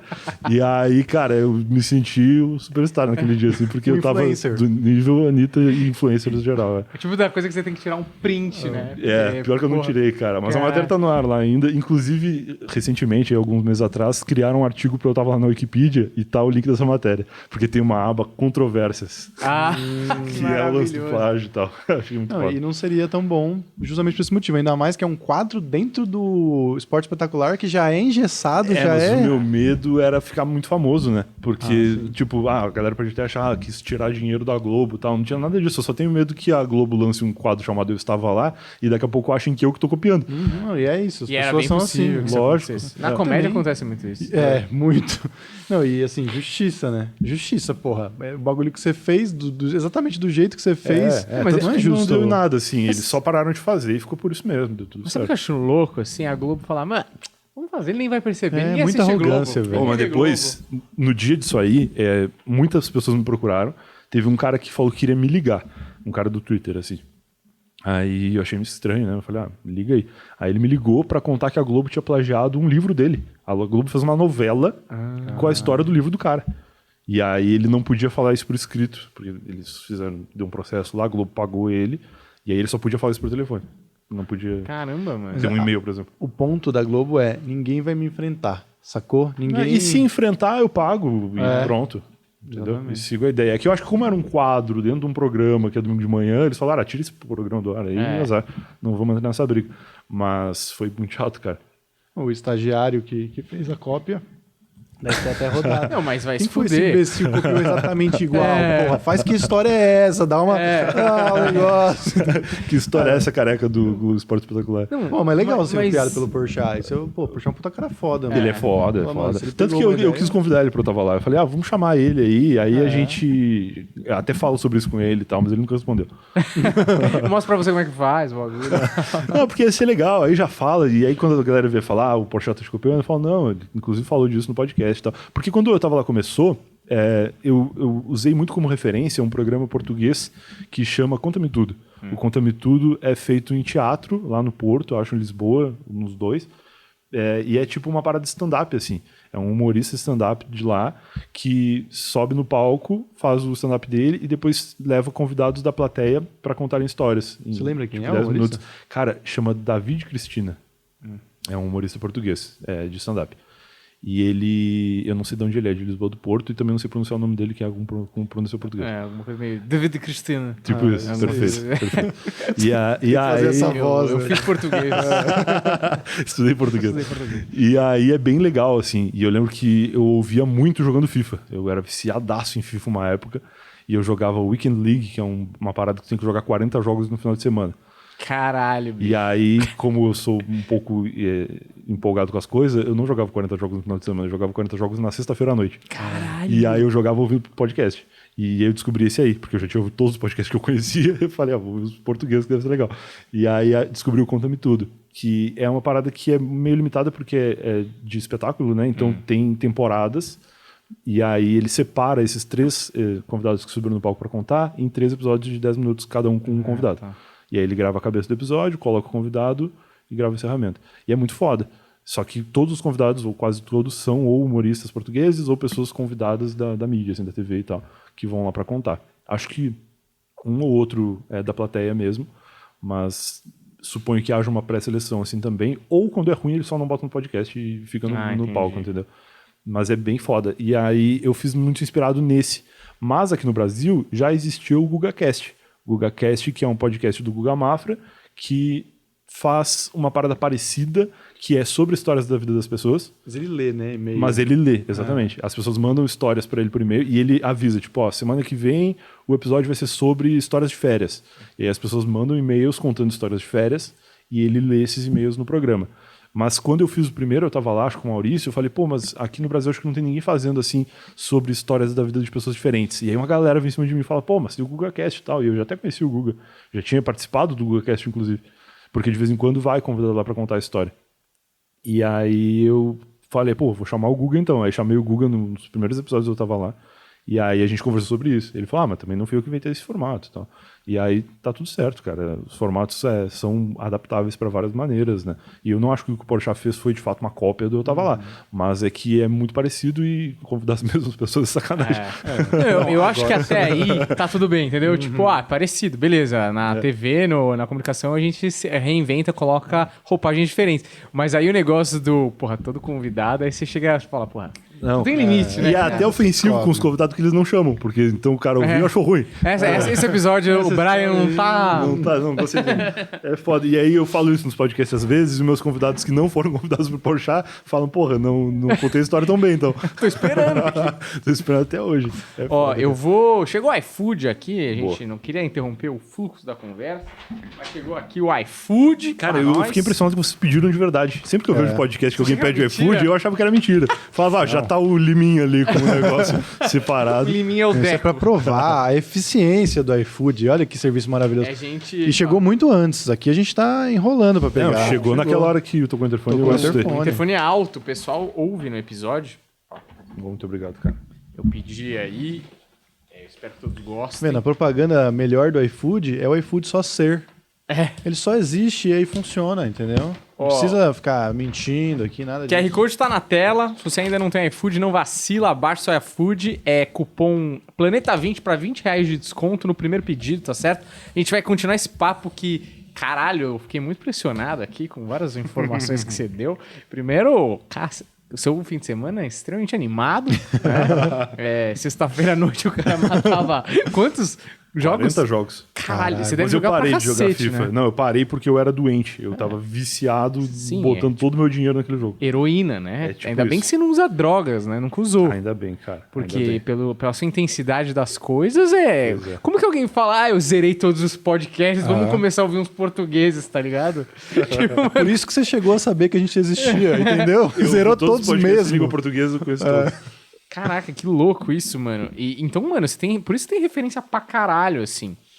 Eu ouço bastante coisa, cara. E por você, assim, isso é uma pergunta real que eu acho... Porque, assim, você tem um número de ouvintes absurdamente alto na plataforma de áudio, que é difícil pra caramba, né?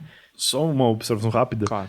O Eu Tava Lá é tão bizarro que tem pouco ouvinte no Spotify. Tipo, a gente tem 30% dos ouvintes no Spotify. O resto dos ouvintes ouvem nas plataformas de podcast, tipo agregadores de podcast. É um cara que pega o feed e escreve lá o RSS e assina.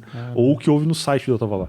O site do Eu Tava Lá, esse tempo eu tirei o player. Eu falei, ninguém ouve essa bosta aqui. E aí uma galera reclamou. Falou, cadê o player do site? Eu falei, vou voltar então, porque eu achava que ninguém ouvia. Nossa, mas que tipo de pessoa? É uma pessoa muito underground. É a galera que consome podcast mais tempo, assim, que tá acostumado. Ele não foi pro outro... É que assim, o player do podcast, o player de podcast do Spotify, ele é suficientemente legal. Mas pro cara que tem referência de outros players de podcast, ele é muito ruim. Tipo, ele nem avisa se tem episódio novo.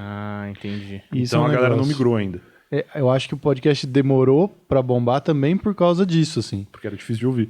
É difícil de produzir também, mano. Também. Tipo, eu lembro que era um trampo. Quando eu comecei a fazer, você tinha que ter um feed seu, RSS, que, velho, você tinha que ter... Tinha que manjar um pouco de servidor pra fazer. Eu era programador. Eu comecei no provedor de internet como suporte técnico, atendia no Help Desk Center, que é o HDC, né? Que eu fico lá parado esperando a véia ter o problema na internet, esperando um véio arrastar o Internet Explorer pra lixeira e ligar dizendo excluir a internet. Rolava isso, juro. E aí...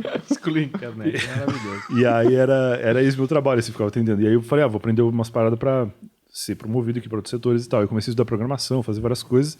E aí eu descobri que fazer blog era muito mais legal. Porque eu comecei a aprender programação para fazer um blog.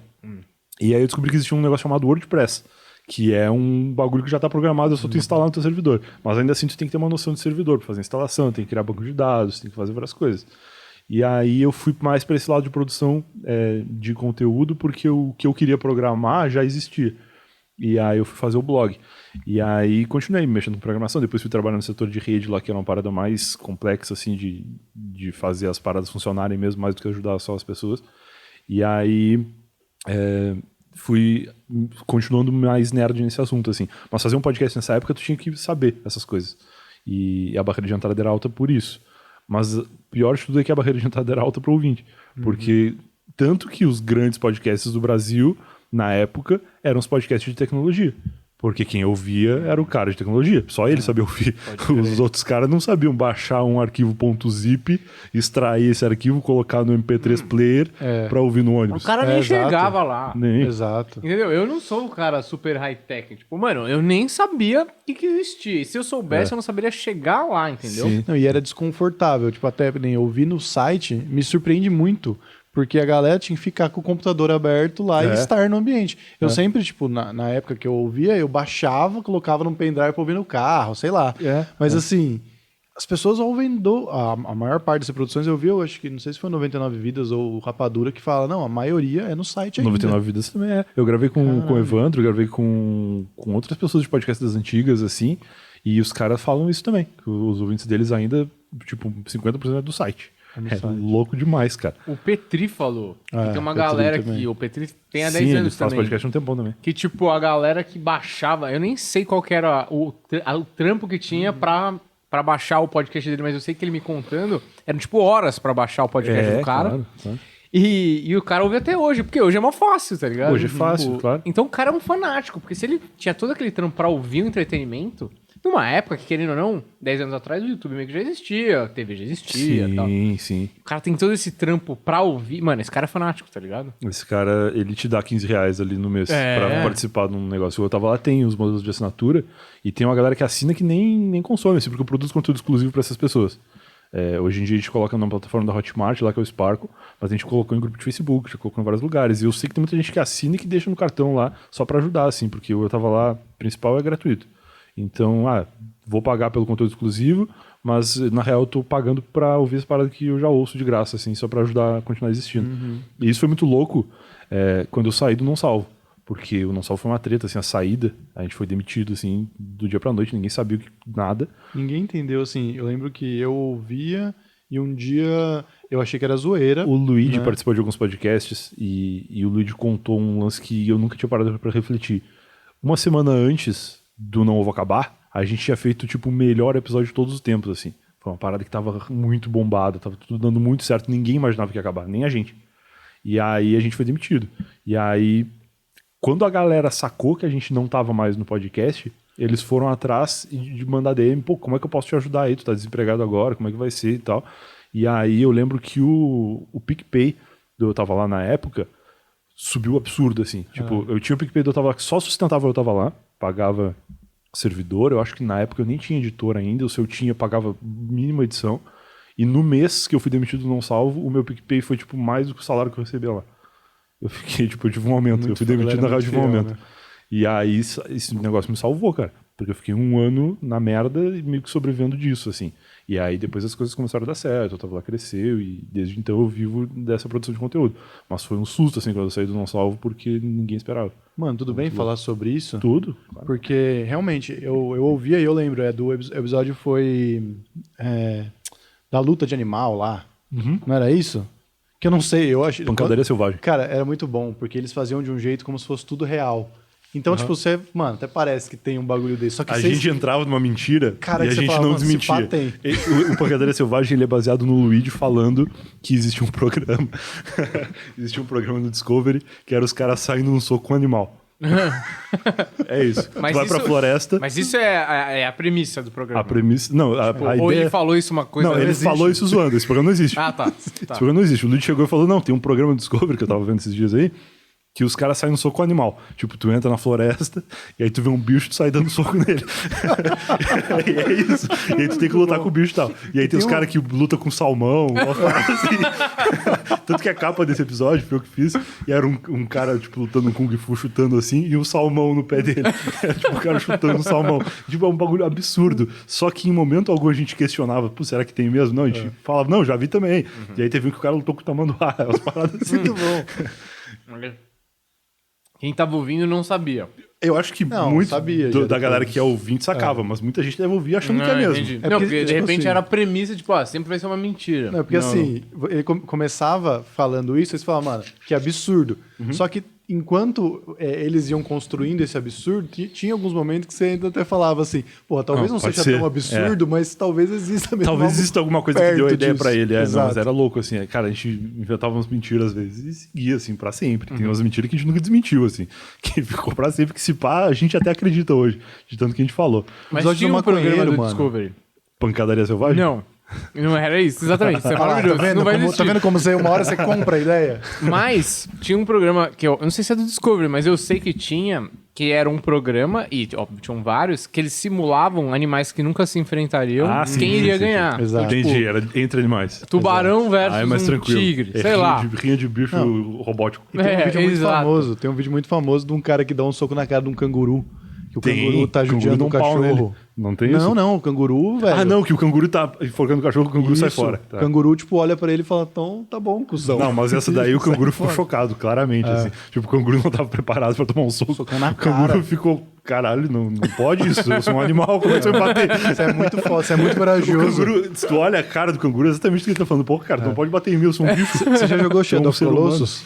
Não. Cara, Shadow of Colossus é um jogo que tem os gigantes. Eu você conheço mata o jogo, de mas pedra. eu não joguei. E o gigante ele não é mau, só que você Aham. tem que matar ele. Quando você dá a primeira espadada, o gigante te olha com essa cara do canguru. Tipo, É. mano, por que você é tão filha da puta Sim, assim? o canguru claramente sabe da Sociedade Protetora dos Animais. Ele falou, porra, tu não conhece? Tu não pode me bater? Todos Não os sabe seres as humanos que ele leis? conhecia eram do Greenpeace, ele Esse falou, cara é louco, mano. Esse cara é louco, e o canguru foi-se embora, assim. Porque ele e o cachorro ali é a natureza, né? Agora chega um ser humano, dá um soco na cara dele, é um problema isso aí. Mas, enfim, aí a gente fazia uns episódios muito legais, assim. E o lance do Não Ovo é que o escritório era do Não Salvo. O escritório foi feito para o Não Salvo existir.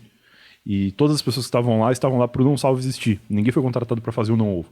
Então o Não Ovo foi uma coisa que nasceu um tempo depois, em 2015. Eu estava lá 1 ano e pouco já. O Luigi já estava lá, sei lá, 7 anos quando a gente saiu. Já estava muito mais tempo que eu. Tinha outras pessoas há mais tempo. O Igor estava 1 ano e pouco mais do que eu. E o Não Ovo era meio que uma coisa que acontecia no escritório, mas que a gente já estaria lá todos os dias da 1 às 8 para fazer o blog. Então, uma vez por semana a gente parava e gravava o Não Ovo. E aí depois, em 2016, a gente começou a fazer outros podcasts também. Tinha o Se Eu Fosse Você, que eu apresentava, que era um podcast de ajudar as pessoas, assim, de dar conselhos amorosos e tal. E aí tinha na quarta, o Se Eu Fosse Você era na terça.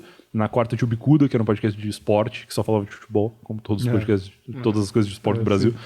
Aí na quinta tinha o Não Ovo, na sexta tinha o Não Ovo Bônus, que era esse que a gente desbloqueou com a galera que pagava lá no Padrim. E aí, sexta e sábado não tinha, e segunda não tinha nada, que depois quando eu criei Eu Tava Lá, eu falei que Eu Tava Lá ia ser na segunda. E aí, pra fazer de segunda a sexta podcasts, assim, em geral, mas o Eu Tava Lá sempre foi feito na minha casa. E aí, o que sustentava esse escritório, o que mantinha todo mundo lá, era o blog, que não estava mais dando dinheiro há algum tempo. Que totalmente normal, porque eu entrei no Não Salvo justamente porque o meu blog não dava mais dinheiro há algum tempo. Então era normal que isso acontecesse. Só como o Não Salvo era gigante, demorou muito mais para chegar nele esse problema, né? E que era as fanpages que não tinham alcance alto, e a galera que o consumo mudou mesmo, as pessoas pararam de abrir blogs e começaram a consumir conteúdo nas redes sociais. E aí, em 2018, em agosto mais ou menos de 2018, o Cid decidiu que ia fechar o escritório do Não Salvo. E aí, quando ele fechou o escritório, automaticamente a gente foi embora. E aí eu acho que ele... Eu não sei, porque eu sempre soube que esse momento ia chegar, mas eu achava que ia chegar como uma adaptação, de o Não Salvo não vai mais existir, vamos diminuir o Não Salvo, sei lá, e agora aqui vai virar o estúdio dos podcasts. A tendência era muito que isso acontecesse, porque a gente tinha números muito bons com todos os podcasts. Mas o que eu acho que rolou é que ele achou que podcast não dá tanto trabalho de fazer quanto o blog, então mata o blog e eu continuo fazendo podcast sozinho, que foi o que ele fez. Ele continuou sozinho apresentando, chamou outras pessoas depois, porque eu acho que ele sentiu que não ia conseguir... O público do podcast, a gente falou muito aqui de como que é o ouvinte e tudo mais, e é tudo maravilhoso, mas o ouvinte de podcast, ele é muito conservador no conteúdo. Então, se eu mudar o Eu Tava Lá Agora e resolver que eu que vou contar as histórias, eu vou perder metade do meu público. Porque não é isso que os caras ouvem. Eles estão acostumados a ouvir um outro formato. Total. Se eu quiser mudar do dia pra noite, os caras vão... Muita gente vai resistir, assim. Se mudar o formato do programa, se mudar o tempo de duração do programa, já estraga, assim. Os caras já começam a reclamar e muitos vão deixar de te ouvir. E aí eu acho que o Novo deve ter sofrido muito isso quando a gente saiu. E eu nunca julgo a questão de ele ter decidido fechar o escritório, porque é a decisão comercial dele, enfim. O que eu acho foda, e que inclusive gerou uma treta, foi que ele tentou se livrar da gente, assim. Ele tentou, tanto que ele me demitiu. Eu cheguei um dia no escritório para trabalhar, ele me chamou para conversar, me mandou embora. Eu fiquei meio em estado de choque, assim, fui para casa. Não sabia o que fazer, porque não tinha acordo de rescisão de contrato, não tinha nada. E aí comecei a pegar aconselhamento com gente da família, assim, me indica um advogado aí para entender como é que funciona essa questão, você tem que conversar com ele e tal. E aí passou um tempo, eu recebi um e-mail dele que dizia assim, pô, Brian, notei que tu nunca mais veio trabalhar. E aí eu fiquei, caralho, como assim? Eu tô aqui preocupado de como que eu vou sobreviver e existia a possibilidade de eu ter que trabalhar. E aí eu mostrei isso pra advogada que estava comigo na época, ela falou, não, ele te mandou esse e-mail que é pra caso tu entre na justiça, ele é legal que tu abandonou o trabalho e não precisa te pagar nada. E aí eu senti que existia um clima de não quero pagar nada pra vocês, tá ligado? E aí depois eu soube que ele tava fazendo acordo com as outras pessoas, porque tem aquele lance, né? O Luigi, o Igor e outras pessoas do escritório foram trazidas para São Paulo por ele. Então acho que ele tinha um senso ali de preocupação com essas pessoas, de no mínimo fazer com que elas pudessem voltar para casa se elas quisessem, sabe? Tinha uma responsabilidade dele com elas, assim. E comigo, como eu já estava lá, e com outras pessoas que tiveram que entrar na justiça também, eu tive que entrar na justiça para conseguir receber o acordo que ele fez com todo mundo, receber o mesmo valor que ele pagou para todo mundo, mas tive que lutar 1 ano para conseguir. E outras pessoas também entraram e eu até testemunhei a favor delas, assim. Não, era assim, a gente estava todo mundo junto, o que aconteceu foi isso, ele fez dessa maneira. E teve outras paradas que ele e os advogados fizeram lá para tentar ferrar a gente. Mas se resolveu. Eu fiquei com uma mágoa muito grande do Não Ovo, porque eu achava que tinha muito potencial, assim. Eu dediquei vários anos para fazer o negócio dar certo, e outras pessoas lá do escritório também. E a gente foi meio que excluído do negócio que a gente estava construindo junto, assim. Mas do lance da grana, deu tudo certo, ele me pagou depois. E eu só não falo mais com ele, nem acompanho nada em rede social nenhuma, porque foi sacanagem, né? Total. Mas, tipo... Caralho, velho. Eu não tava esperando aqui, quase engasguei com açaí, porra. Não, essa do e-mail é a que eu falo publicamente, porque eu tenho prova, eu tenho esse e-mail ainda e tal. Tanto eu contei isso no podcast do Felipe Barbieri, lá no Fala Cadabra, e o Cid comentou lá, foi nos comentários, porque deu 200 mil views o vídeo, o corte. E aí ele comentou lá e falou, me arrependi, não sei o quê, perdi um grande amigo, umas paradas assim. Só que na real ele pediu desculpa pra galera que tava vendo o vídeo e no teu celular crucificando mesmo? ele. Comigo ele nunca falou, e nem faço questão que fale também, porque já tá resolvido. Tipo, ele me demitiu, ele pagou a rescisão contratual, a contragosto, mas pagou, e tá tudo certo, assim. O Não Ovo nem existe mais, pelo que eu soube. Eles fizeram uma exclusividade com o Spotify uma época, que eu acho que deve ter sido que sustentou o negócio por mais um tempo, mas agora não tem mais. E se vida que segue, todo mundo saiu muito bem, assim. O Igor foi morar em Portugal uma época, depois resolveu voltar pro Brasil, mas tem o podcast dele lá, que é o TH Show. O Luigi tá voando aí fazendo as lives da CPI, ele faz a cobertura da CPI na Twitch, mas tem o Rebobinando também, que é o podcast dele, que é gigante. Então, assim, tá todo mundo muito bem do podcast. E a galera dos bastidores soube que se deram bem também, tanto que eu agora contratei o Davi para trabalhar comigo no 2 em 1. O Davi era o editor de vídeo do Não Salvo, cara incrível, assim, faz coisas mágicas com o editor, com o software de edição de vídeo lá. E agora ele tá comigo no 2 em 1. Então, assim, tá todo mundo bem pra caramba. Mas foi muito desgastante, muito triste, porque a gente achava que a gente era amigo, cara. No Não Ovo, o clima era de amizade. Tu falou que total. Tu via que a gente era amigo, mas sabia que a gente trabalhava junto. E a gente achava também, eu sempre achei que a gente era todo mundo muito amigo. E essa amizade até fortaleceu com os outros depois, porque todo mundo ficou meio junto. Tipo, quem fez acordo com ele numa boa ainda é amigo dele, o Luigi fala dele com muito amor, assim, eu acho muito bonito, queria poder falar a mesma coisa, mas infelizmente comigo não teve esse amor. Foi, inclusive, ódio. E, assim, só uma coisa, porque é meio burro, porque vocês tinham um contrato de trabalho, não tinha? A gente não tinha, a gente tinha vocês não verbal, tinham. mas a gente Entendi. era tratado e trabalhava como funcionários, porque a gente tinha horário de trabalho, a gente tinha tudo, só que a gente não recebia nada, era vem aí. Não, mas eu tô julgando, eu tava julgando o movimento dele de, tipo, querer mandar um e-mail, tá ligado? Tipo, porra, bom, de qualquer forma, vocês tinham que comprovar que vocês estavam lá, vocês têm um podcast junto, Tinha ponto gigante, com Tá milhares testemunhal ali, né? tá ligado? A gente passava cartão pra entrar e pra sair. Então sim. tinha tudo registrado. Mas, cara, eu não queria ter entrado nesses méritos, entendeu? Eu tive que ir na justiça porque senão não sei o que seria da minha vida. Eu não teria recebido nada. Exatamente, porra. Os direitos trabalhistas existem para que você possa reerguer e a sua vida possa Mas o continuar. meu objetivo era ter só feito um acordo como todo mundo. Tanto que o advogado me passou um cálculo da minha rescisão trabalhista e era tipo 4 vezes mais do que ele me pagou. E quando a gente chegou lá no fórum, na frente da juíza, ela falou assim, olha, tu vai aceitar esse acordo? Porque ela viu que o acordo era muito menos do que eu podia receber. E eu aceitei. E ela achou estranho. E eu nem sabia que o juiz podia fazer isso. Ela meio que julgou, assim. Falou, sério que tu vai aceitar isso aqui? Tipo, olha o valor que tu pode receber se tu quiser continuar brigando. Eu falei, não, eu tá vou tudo dar, certo. né? Eu falei, não, tá tudo certo. Por quê? Porque o valor que eles quiseram fazer o acordo comigo era o valor que ele tinha pago pros outros. Entendeu? Então eu recebi menos porque eu tive que pagar advogado. Mas o valor que ele pagou para mim foi o mesmo que ele pagou para os outros informalmente, né? Fazendo o acordo por fora. Então, eu aceitei.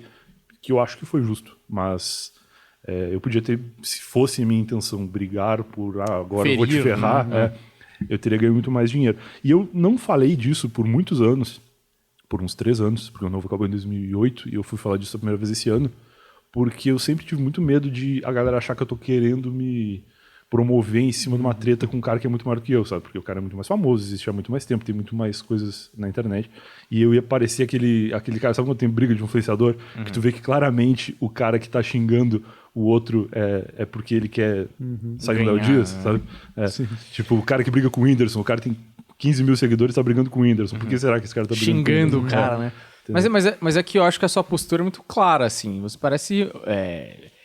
É que assim, eu sou um cara esquentadinho com esse tipo de coisa. O pessoal que ri que sabe. Que nos bastidores eu sou em parede. Mas já fui, todo mundo passado pra trás de alguma forma. Pois eu nunca tinha sido, cara. Essa foi a primeira vez que eu me senti assim. Pois é. Eu fiquei malzão. E então, você ficou mal, eu fiquei puto. Eu fiquei triste. Eu queria bater na pessoa, Pois entendeu? Mas o que eu acho é que você foi justo. Tipo, porra, você só tava cobrando uma coisa que te deviam. E eu acho que, pra além do dinheiro, tá? Que dinheiro, porra, é importante, cara. Você trabalhou, era o seu direito. Mas eu acho que pega muito pelo lado da amizade, porque... mas... Pode falar. Desculpa te interromper, mas esse lance da amizade, o que me confortou foi pensar que na real nunca teve amizade. Porque eu conheci ele dentro do escritório. Então, quando ele me mandou embora, ele me mandou embora como um funcionário, como um chefe cuzão. Porque tu não faz isso com funcionário nenhum, né? Mas ele me tratou como um funcionário. Os outros ele tratou como um amigo dele. Que, de fato, já era amigo antes de entrar pro escritório, entendeu? Então, o que me confortou foi isso. Eu não me senti traído por um amigo. Eu senti que eu achava que meu chefe era meu amigo. E, de fato, não foi. Mas eu não fiquei tão chateado com isso. Eu fiquei muito triste mais pelo projeto, assim, porque eu botava muita esperança, cara. A gente fazia Não Ovo ao vivo em várias cidades. A gente fez em Salvador, fez em Natal, no palco. E sempre lotava, assim. A gente tinha Belo Horizonte assinado já pra ir, e acabamos não indo porque acabou. Tinha Distrito Federal, que ele foi sozinho, eu soube. E... cara, a gente fez vários outros lugares, assim, que eu nem vou lembrar agora. Mas era muito sucesso, assim. E a nossa ideia, na época não tinha pandemia pra se preocupar, era começar a fazer isso em palco aqui em São Paulo. Porque na época tinha lá o podcast Papo Torto que fazia, aqui na Paulista até, que era o podcast do PC, do Gus Lanzetta e tal, que eles faziam os encontros ali em algum lugar, algum teatro, e bombava muito, assim. E a gente pensava, pô, o nosso podcast é mais ouvido que o deles. E o deles já bomba muito no teatro. E isso é muito comum nos Estados Unidos, né? O cara do Rick and Morty, Dan Harmon, faz muito, ele faz turnê com um podcast totalmente a gente pirado. achava que ia ser isso, assim. A gente já tinha tá esperança. rolando uns movimentos, um podcast do dia. Ontem essa semana fez um show muito foda. acho que do caralho, assim, tava bem cheio, assim, foi no Comedy Sampa. Muito foda, cara. Agora, muito louco, né? Porque ele podia ter tomado, assim, não sei o que o cara tava passando, o que tava na cabeça do cara, óbvio, né? Mas o cara podia ter tomado tantas direções possíveis pra contornar essa situação especificamente. E ainda mais a gente sabe o quanto é difícil levantar um projeto desse. Pra vocês ainda, numa época que o podcast... Por exemplo, hoje meu pai sabe o que é podcast. Tá bom, muito por minha causa, mas ele já ouviu em outros lugares podcast. Sim, saberia. Na época lá, meu pai não tinha a menor ideia o que era um podcast. Então vocês cortaram muito mato pra muita gente poder andar depois, inclusive a gente. Eu não entendi, eu, ouvinte, não entendi, porque isso, perdeu-se os outros podcasts, claro. Cada um foi, pegou o seu e foi embora. Mas assim, ele podia ter tido a primeira rede de podcast, sabe, network, assim. Não, teve, né? Porque ele podia ter ido e aí já entro no outro assunto. Por que não foi pro vídeo? Por que não manter essa equipe trabalhando com você nessa outra coisa que era o novo negócio da internet? Se provou o seu, o Flow. Eu acho que demorava um pouco para chegar a esse momento. Talvez se ele tivesse segurado a empresa do jeito que estava até 2019, talvez isso tivesse acontecido. Mas que bom que não fez, porque a vida de todo mundo melhorou, assim. Talvez até a dele. E não tenho nada contra o cara, assim. Só fiquei triste pela maneira como ele me tratou. Mas por que não era feito em vídeo, eu sei. Porque podcast na época era editado. Então, toda vez que se falava, vamos filmar o Não Ovo, pensava, mas vai dar um puta trabalho de editar. Porque o podcast era sentar, falar e depois um editor tratar. Essa parte não ficou tão legal, tira daqui. Ou até às vezes trocar de ordem. Às vezes rolava isso. Pega essa parte do final, coloca mais no meio que vai render mais o assunto. Tinha umas paradas assim. No Não Ovo até era menos editado, nesse sentido de montagem. Mas era bastante editado no sentido de que a gente podia ser preso, porque a gente falava umas paradas muito pesadas. Que é a minha preocupação maior. Tinha umas piadas muito pesadas. E o que ia pro ar já era muito pesado. Então o que não ia era realmente criminoso, assim. E aí o editor cortava. Então a gente não fazia em vídeo porque teria que editar o vídeo da mesma maneira que editou o áudio. E aí seria uma treta muito grande, por isso que não se fazia. Não se tinha esse pensamento de, vamos fazer essa edição então. É só não falar merda tanto assim. Né? E pronto. Mas não se pensava nisso. E a gente chegou a fazer vídeo nas lives, né? Quando fez live de 24 horas, os podcasts foram filmados também. Mas aí era todo mundo com o cu na mão, assim, tomando cuidado. O Gilberto Balso foi lá, falou umas atrocidades, mas o problema é dele. Porque foi ele que falou. E aí foi isso, assim. Mas essa questão da rede de podcasts, até já existia o B9 na época, que tinha o Mamilos, tinha outros podcasts que era a B9 Network lá. Sim. E o Não Ovo tinha também, que era a família Não Salvo de podcasts, que eram todos esses podcasts. O único que saiu de lá foi o Rebobinando, que era o do Luigi. Que quando eu enumerei aqui os podcasts de terça a sexta, eu falei só os que eu participava. Mas tinha o do Luigi, que era na sexta também, que era o Rebobinando.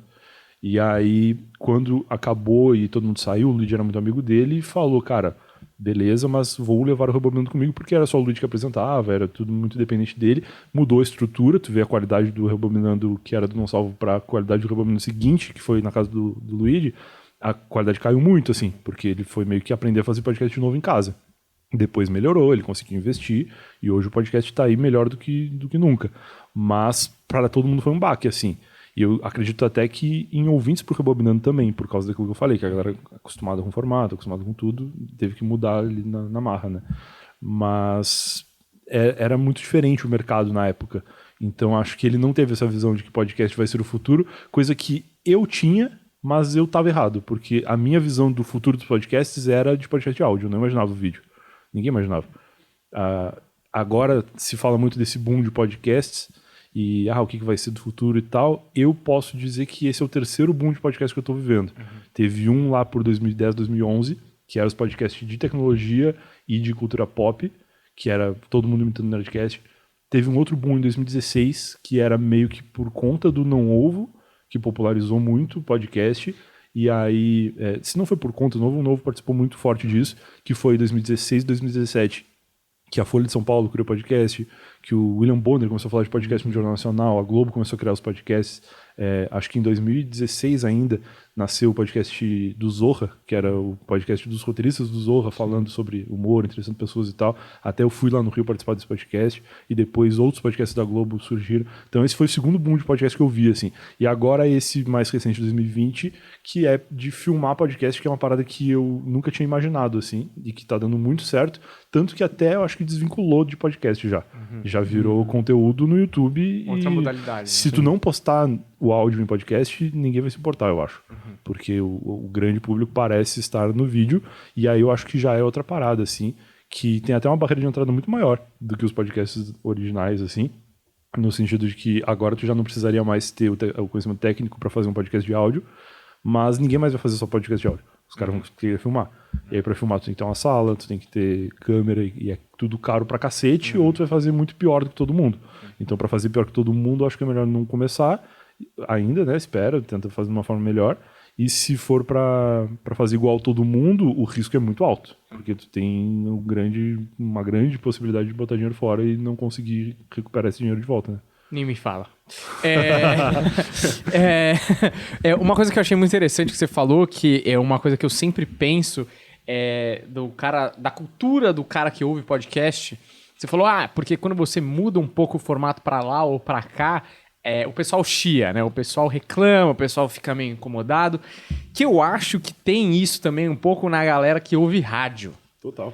E que é o quê? Eu chamo isso de maneira muito carinhosa, que é o público Praça é Nossa. Por quê? Totalmente. Porque a Praça é Nossa é o cara com a porra do bordão que é sempre igual, que muda um pouco para lá, um pouco para cá, mas na mesma praça, no mesmo banco, o mesmo senhor lá há 50 anos, mas o cara fica esperando o bordão. Sim. Ele tem um mini orgasmo quando o cara fala, sei lá, chique no último, e pira na porra do chique no último. Exato. E aí eu falo isso pro Humberto, que nosso podcast é conversa e tal, mas em outros formatos que a gente faz, eu gosto de ter colunas de marcação ali durante o episódio. Eu adoro a gente também. fala, porque uma vez um cara que ouviu nosso podcast lá, Radioativos, lá antigamente, que inclusive são as almofadas que estão aqui atrás, o cara falava, porra, eu adoro como vocês se apresentam, porque na época a gente se apresentava, o Humberto falava, aqui é o Humberto Russo, Mensageiro da Alegria. O Bernardo falava alguma coisa, tipo, aqui é o Bernardo Veloso, da Energia 97. E eu, quando eu ia falar meu bordão, eu sempre falava diferente, assim. Eu falava, Daniel Varela, o dono do Brasil. Sempre falava alguma coisa assim. Legal. E aí o cara ia falar, porra, eu adoro aquela... Que era uma coisa puta imbecil, que era a gente zoando esse formato de se apresentar e ter um título, tá ligado? E o cara, nossa, eu adoro que você fica mudando. Você fala, mano, que o cara se apegou. Mas é isso que você tava falando também, se um dia tu parar né? de fazer isso, esse cara vai achar ruim. Exatamente, cara. É muito louco, porque eu acho que foi isso que ele veio falar. Que eu parei de fazer, ele falou, não, gostava daquele jeito. Porque, mano, chega uma hora que você fala, ninguém tá ouvindo, vou ficar fazendo essa porra. Mas isso é um negócio que eu acho que é problemático com esse momento de vir pro YouTube, que é um negócio que a gente falou lá atrás, que é, por que não tem mais podcast de galera, sabe, assim, conversando que nem no YouTube, tinha né? no YouTube. Justamente, eles gostam das tradições, eles gostam de se apegar. A gente tem a live de segunda, que a gente vai fazer daqui a pouco, inclusive, que é, tipo, isso, é a galera que gosta da dinâmica, que tá sempre com a gente, já tem as piadas, que eu tenho que tirar a touca, tem que dar aumento pra ele, não sei o quê. Piada não, é esperança. Eu tô dependendo do dinheiro do superchat aí também, porque eu não sou palhaço. Quer fazer uma tabela igual dele. Entendeu? Né? 30 mil reais, um tira todo. Isso é legal, isso é bom, isso é ótimo. Mas entende? Por que será que não tá pegando essa coisa de eu acho conteúdo? Que é porque a referência não é mais essa. Porque agora, quando tu cria um podcast, tu tem que criar um podcast que tem uma mesa, uma TV no fundo, um microfone. É assim agora. E tudo bem, porque depois a gente sabe que os bons podcasts vão continuar e vão se adaptar e vão criar sua identidade própria. Mas na época, quando era copiar o Nerdcast, ninguém imaginava de ter um convidado diferente em cada episódio. Eu não sei se o Tava Lá foi o primeiro a fazer isso, talvez não tenha sido, mas foi muito sem querer, assim. Eu nem tinha o Joe Rogan como referência na época. Eu tinha o Conta-me Tudo, que era o cara subindo no palco contar uma história.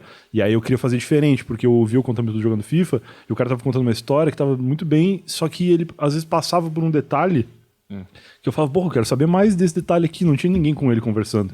Entendeu? Eu queria perguntar à pessoa, pô, fala um pouco mais sobre esse ponto aqui da história. E a pessoa passava batido. E aí eu falei, eu vou fazer o Eu Tava Lá, se eu Conta-me Tudo, com interferência de um apresentador, porque eu quero saber mais. E aí a pessoa tá contando a história e eu tô ali ouvindo, e às vezes a pessoa fala alguma coisa e fala, não, para aí só um pouquinho, me explica isso aqui, como é que isso aconteceu? E aí a pessoa desenrola mais ali.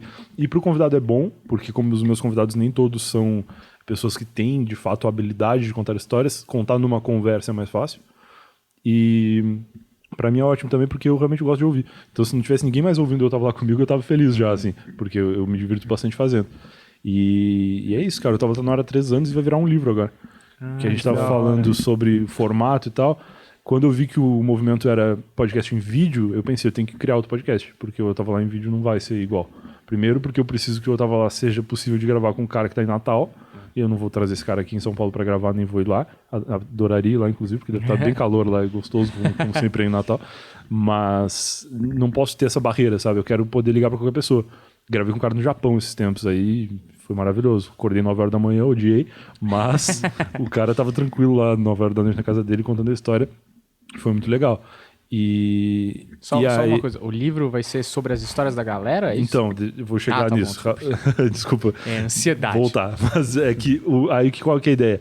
Eu preciso transformar o Eu Tava Lá num formato que faça sentido se Eu Tava Lá. Porque eu acho que ouvir o podcast, mais do que essa questão da limitação física de gravar com as pessoas que não estão em São Paulo e tal, eu acho que o ouvinte do Eu Tava Lá, ele tem muito uma parada visual, assim. Eu gravei com o Fernando Caruso esses tempos, e ele contou... O Fernando Caruso é um cara que é professor de comédia, né? Também, além de tudo que ele faz na TV e tal. E ele contou um lance da piada do pato. E aí ele explicou a piada do pato, contou a piada do pato e tal, que é uma parada que ele faz nas aulas de roteiro dele. E ele falou que quando a pessoa ouve a história do pato, e ele ouve os detalhes da história do pato, cada pessoa imagina o pato de um jeito. Tu tem um pato na tua cabeça que tu imaginou quando ele começou a contar a história do pato. E quando as pessoas começam a contar uma história onde eu tava lá, tu tem uma parada visual de onde que a pessoa tava, como que era o carro que ela dirigia e tudo mais. Coisa que eu acho que no vídeo se perde um pouco. Porque você tá reparando que o cara tá ficando careca. Você tá vendo uma coisa assim, tá ligado? O cara tá com o dente sujo de açaí. Tu não tá prestando atenção. Direta. Tu não tá prestando atenção assim exatamente no que a pessoa tá falando. Tu tá prestando atenção, tu tá entendendo, mas tu não tem o visual que tu tem quando tu tá de fone de ouvido dirigindo ou fazendo outra coisa, sabe? E aí eu falei, o Eu Tava Lá não vai funcionar em vídeo, mas eu vou transformar o Eu Tava Lá num livro. E aí a gente passou 2020 inteiro, porque eu não podia sair de casa também, escrevendo o livro do Eu Tava Lá, contratei uma equipe pra fazer comigo, e a ideia do livro é a minha perspectiva de 30 histórias que eu ouvi nesses 3 anos de podcast. Então eu passei 3 anos ouvindo pessoas chegando até mim contando histórias, assim como o Carlos Alberto de Nóbrega, sentado no banco da praça. E aí eu sentei e contei pro meu leitor 30 histórias que eu escutei. Tem uma história minha que introduz o livro, que se conecta um pouco com a introdução de o que Eu Tava Lá, como que ele nasceu e tudo mais. E depois tem 29 histórias de convidados que participaram do podcast e que eu meio que reconversei com essas pessoas todas, e o livro tem alguns detalhes que as pessoas não lembraram de contar no podcast e que, assim como o Fábio Porchat, aliás, ao contrário do Fábio Porchat, eu não sabia para cobrar na hora, e depois elas lembraram, e aí tá no livro. E tem também a minha perspectiva, assim, então é uma brincadeira meio How I Met Your Mother, assim, sabe? Quando tu tá contando uma história, tu pode fazer uma coisa absurda, porque não foi tu que viveu a história, tu tá contando uma parada que alguém te contou, tu pode aumentar um pouquinho, assim. Tem umas brincadeiras assim no livro também. E tá bem legal, cara, tá muito bonito. A ideia é lançar esse ano ainda no segundo semestre. A gente entrou em julho agora, mas acho que até o Natal aí vai sair por alguma editora ou por conta própria, não sei. E total, essa relação que tem de você ouvir e imaginar, é o que eu falei, o Lísias veio aqui, é o Lísias, e vai pro ar em breve. O Lísias, falei que é isso, essa capacidade, especialmente que ele tem de no livro conseguir uma coisa que só é permitida na relação leitor e material, né? Não, é aquela história que o livro é sempre o melhor filme. Exatamente. O filme pode ser incrível, mas na tua cabeça tu imaginou um monstro muito mais legal do que a tecnologia permite fazer. Entendeu? Então, Eu Tava Lá, acho que ele vai funcionar bem no livro, mesmo pra galera que já ouviu as histórias no podcast e vai ler elas pela minha perspectiva agora, que sou eu que tô contando, mas também pra quem não conhece o podcast, pra quem vai achar esse livro daqui a 5 anos em algum lugar e vai ler e nem sabe que o podcast existe, mas vai gostar do livro, assim. Acho que vai ser legal. Que legal ouvir essa história do livro aí, porque realmente você conseguiu transformar a parada. E aí você meio que faz uns comentários à parte das histórias da galera. Faço. É da hora pra caralho isso daí. A galera vai comprar com certeza. Eu conto como a pessoa me contou. Tem uma parte do livro que, até vou dar um spoiler aqui, que é uma história do Potter. O Luciano Potter é um cara jornalista gaúcho maravilhoso que até participou, fez uma tour de podcasts aqui em São Paulo recentemente, que ele estava indo para os Estados Unidos e passou aqui. Gaúcho é assim, né? Gaúcho, ele só sai do país dele, se é pra ir pra outro país, ele faz escala no Brasil. E aí ele sai do Rio Grande do Sul, vou ter que passar em São Paulo pra ir pra Nova York. Aí ele aproveitou e gravou uns podcasts aqui. E o Potter me contou uma história maravilhosa, que no meio da história dele, ele conta uma coisa que um mecânico contou pra ele. Então, é uma parada que pode ser que não seja verdade, que o mecânico contou, e aí no livro eu falo, olha, a partir de agora o que eu vou contar é o que o mecânico contou pro Potter. E aí eu conto de um jeito que é tipo uma fofoca, assim. O cara contou pro outro, contou pra mim, que eu tô escrevendo pra te contar. Entendeu? Então é uma parada que vai muito longe, assim. Mas é bem legal de fazer. Foi muito divertido de fazer e muito difícil, cara. Escrever um livro é muito difícil. Porque tem várias formas de contar uma história. Tem uma forma que eu vou contar a história aqui no podcast que vai ser legal. Tem uma forma de eu escrever essa mensagem para contar pra minha mãe no WhatsApp, né? Tô contando escrito, mas é uma outra forma. E tem uma forma de botar no livro que se tu não souber fazer, não fica legal. E aí eu contratei a Gabriela, que é uma jornalista que já tem vários livros escritos, escreveu outros livros de influenciadores aí como ghostwriter. E eu falei para ela, não quero que tu seja ghostwriter, quero que tu assine junto comigo no final, mas eu quero que as pessoas leiam com a qualidade de um escritor de livro, que eu não sou. E eu não quero fingir que eu sei fazer isso porque eu não sei. Então a gente escreveu junto, assim, ela montava as histórias. E bem legal também que no livro existe uma estrutura, um arco de roteiro que no podcast não tem. Todas as histórias no podcast, quando a pessoa conta, ela conta na ordem cronológica. Então tem uma história lá que tem uma sirene, por exemplo, tá tendo um incêndio, alguma coisa assim. A primeira frase da história no livro é o som da sirene. E aí depois que tu vai entender por que a sirene tá tocando. Mas no podcast isso foi contado na ordem normal, claro. Tu já entendeu? Então é muito diferente, assim. É bem legal. Foi muito legal de fazer. É meio Mil e Uma Noites, né? Porque Mil e Uma Noites é a grande coletânea das melhores histórias que sobreviveram ao tempo. Então, Perfeito. Imagina esse filtro. Que você deve ter ouvido história pra caralho. Pra caralho. A gente, quando começou a escrever o livro, tinha 120 e poucas, 150 histórias, talvez. E cada episódio geralmente tem uma história, mas muitas vezes tem 3, 4. Então dá pra dizer que hoje, com 170 histórias, 170 episódios publicados, a gente já ouviu umas 300 histórias tranquilamente. Ou seja, já pegaram uns 10 melhores % daquelas histórias. Bem isso. Então deve ser histórias excelentes, ainda mais porque é exatamente isso, a literatura te dá espaço de manobra para apresentar de um jeito mais interessante. Não que as histórias contadas não sejam, mas mais artístico, no sentido de surpreender o cara que tá lendo. E com a sua pitada também, né? Com os meus comentários, que no podcast eu faço também, mas muitas vezes eu não me sinto à vontade de falar muito, assim. Eu gosto de ouvir a pessoa. E aí, às vezes eu tenho uma piada legal pra fazer, eu faço rapidamente, assim, pra não interromper. E aí o meu editor que ajuda depois a colocar num momento em que a minha piada não interrompa a história. Mas no livro eu consegui falar mais. Que sou eu que tô falando, tô escrevendo o livro inteiro na minha voz, então eu posso comentar mais coisas. E aí acho que ficou legal, acho que funcionou bem. Tô ansioso, mas tô mais ansioso pro livro do Porchat. Que história é essa? Porchat, as melhores histórias do programa. Com comentários. Eu acho que vai ser... O Brian vai fazer o prefácio. Eu vou encerrar esse episódio maravilhoso aqui. Você quer fazer mais alguma pergunta? Pode encerrar as perguntas que eu tenho pra fazer, eu vou fazer em off. Ah, boa. Aqui é papo de bastidores. Excelente. Queria agradecer ao Brian por ter vindo. Foi um puta episódio legal. E com certeza você foi um dos caras que andou pra gente poder correr, né? Nessa brincadeira de podcast. Eu espero que o seu podcast, o 2 em 1, né? Pois então, deixa eu dar esse recado no final. Pode falar. Terminar todos os recados que você quiser, você tá livre aqui, porque depois a gente tem um editor maravilhoso que corta tudo. Então tem o 2 em 1 agora, que é o podcast que eu tô fazendo junto com o Lucas Salles. Ele vai ao ar em podcast e em videocast no YouTube também. A gente tá adorando fazer, mas ninguém tá vendo, porque a gente não tem público nenhum no YouTube. Então, se você que tá aí assistindo a gente, essa é a minha câmera, inscreva-se no canal 2 em 1, youtube.com/2em1 podcast, ou entra no site 2em1podcast.com.br, que tem linkzinho para tudo lá. Vocês já estão com quantos episódios? A gente tá... a gente grava de 3 em 3 aos sábados, e a gente posta 2 por semana nas terças e nas quintas, então eu chuto que a gente tá com 9 ou 10 episódios publicados. Já tem um número legal aí. Conta rápido aqui. Tem um número legal de episódios, mas tem pouquíssimos inscritos no canal, e a gente convida todos para que apareçam lá, porque eu garanto que vale a pena. A gente entrevistou Rita Cadillac, entrevistou MC Bin Laden e o Cirilo do Carrossel. Então tem para todos os públicos lá. Excelente variedade. No 2 em 1, que a variedade é muito grande. E obrigado pelo convite, obrigado pelo açaí, que eu vou comer todo ele agora ao fim deste episódio. Mas foi muito legal, uma honra participar aqui. Gostei bastante da conversa. E vocês vão voltar, então, só acertando os detalhes, vão voltar pro Cineclube. Exato. Eu tava pensando aqui, porque o processo antes do que eu vou falar, e sempre que eu vou falar, a galera que gosta do Cineclube, eu faço assim, a galera. Por que eu faço assim? Você fala essa gentinha, velho. Eu faço uma galera aí que gosta. Não, e eu faço tipo como se eu estivesse tentando atingir atrás daquela câmera ali, ó. A galera estivesse ali. Entendeu? E é foda que o Deco nunca acerta, porque quando eu vou fazer iFood, eu fico fazendo aqui, aí ele abre pra geral aqui, aí fica o otário falando, você que quer não sei o que do iFood, aí você tá um idiota tapando a própria cara aqui. Não, eu acerto porque o certo é mostrar o logo do iFood, não mostrar você, né? Abriu o microfone, abriu, olha lá. Estrelou. Ele é imaturo, ele não sabe receber uma crítica. Eu tenho falado isso faz tempo já. Posso fechar então agora Pode, de maneira liberado, definitiva? Daniel. Segue a gente, os Instagrams apareceram aí durante o episódio. Segue a gente no Instagram e segue a gente aqui no canal. Deixa o seu like. Valeu pela sua audiência qualificadíssima. Um abraço e até a próxima. Tchau!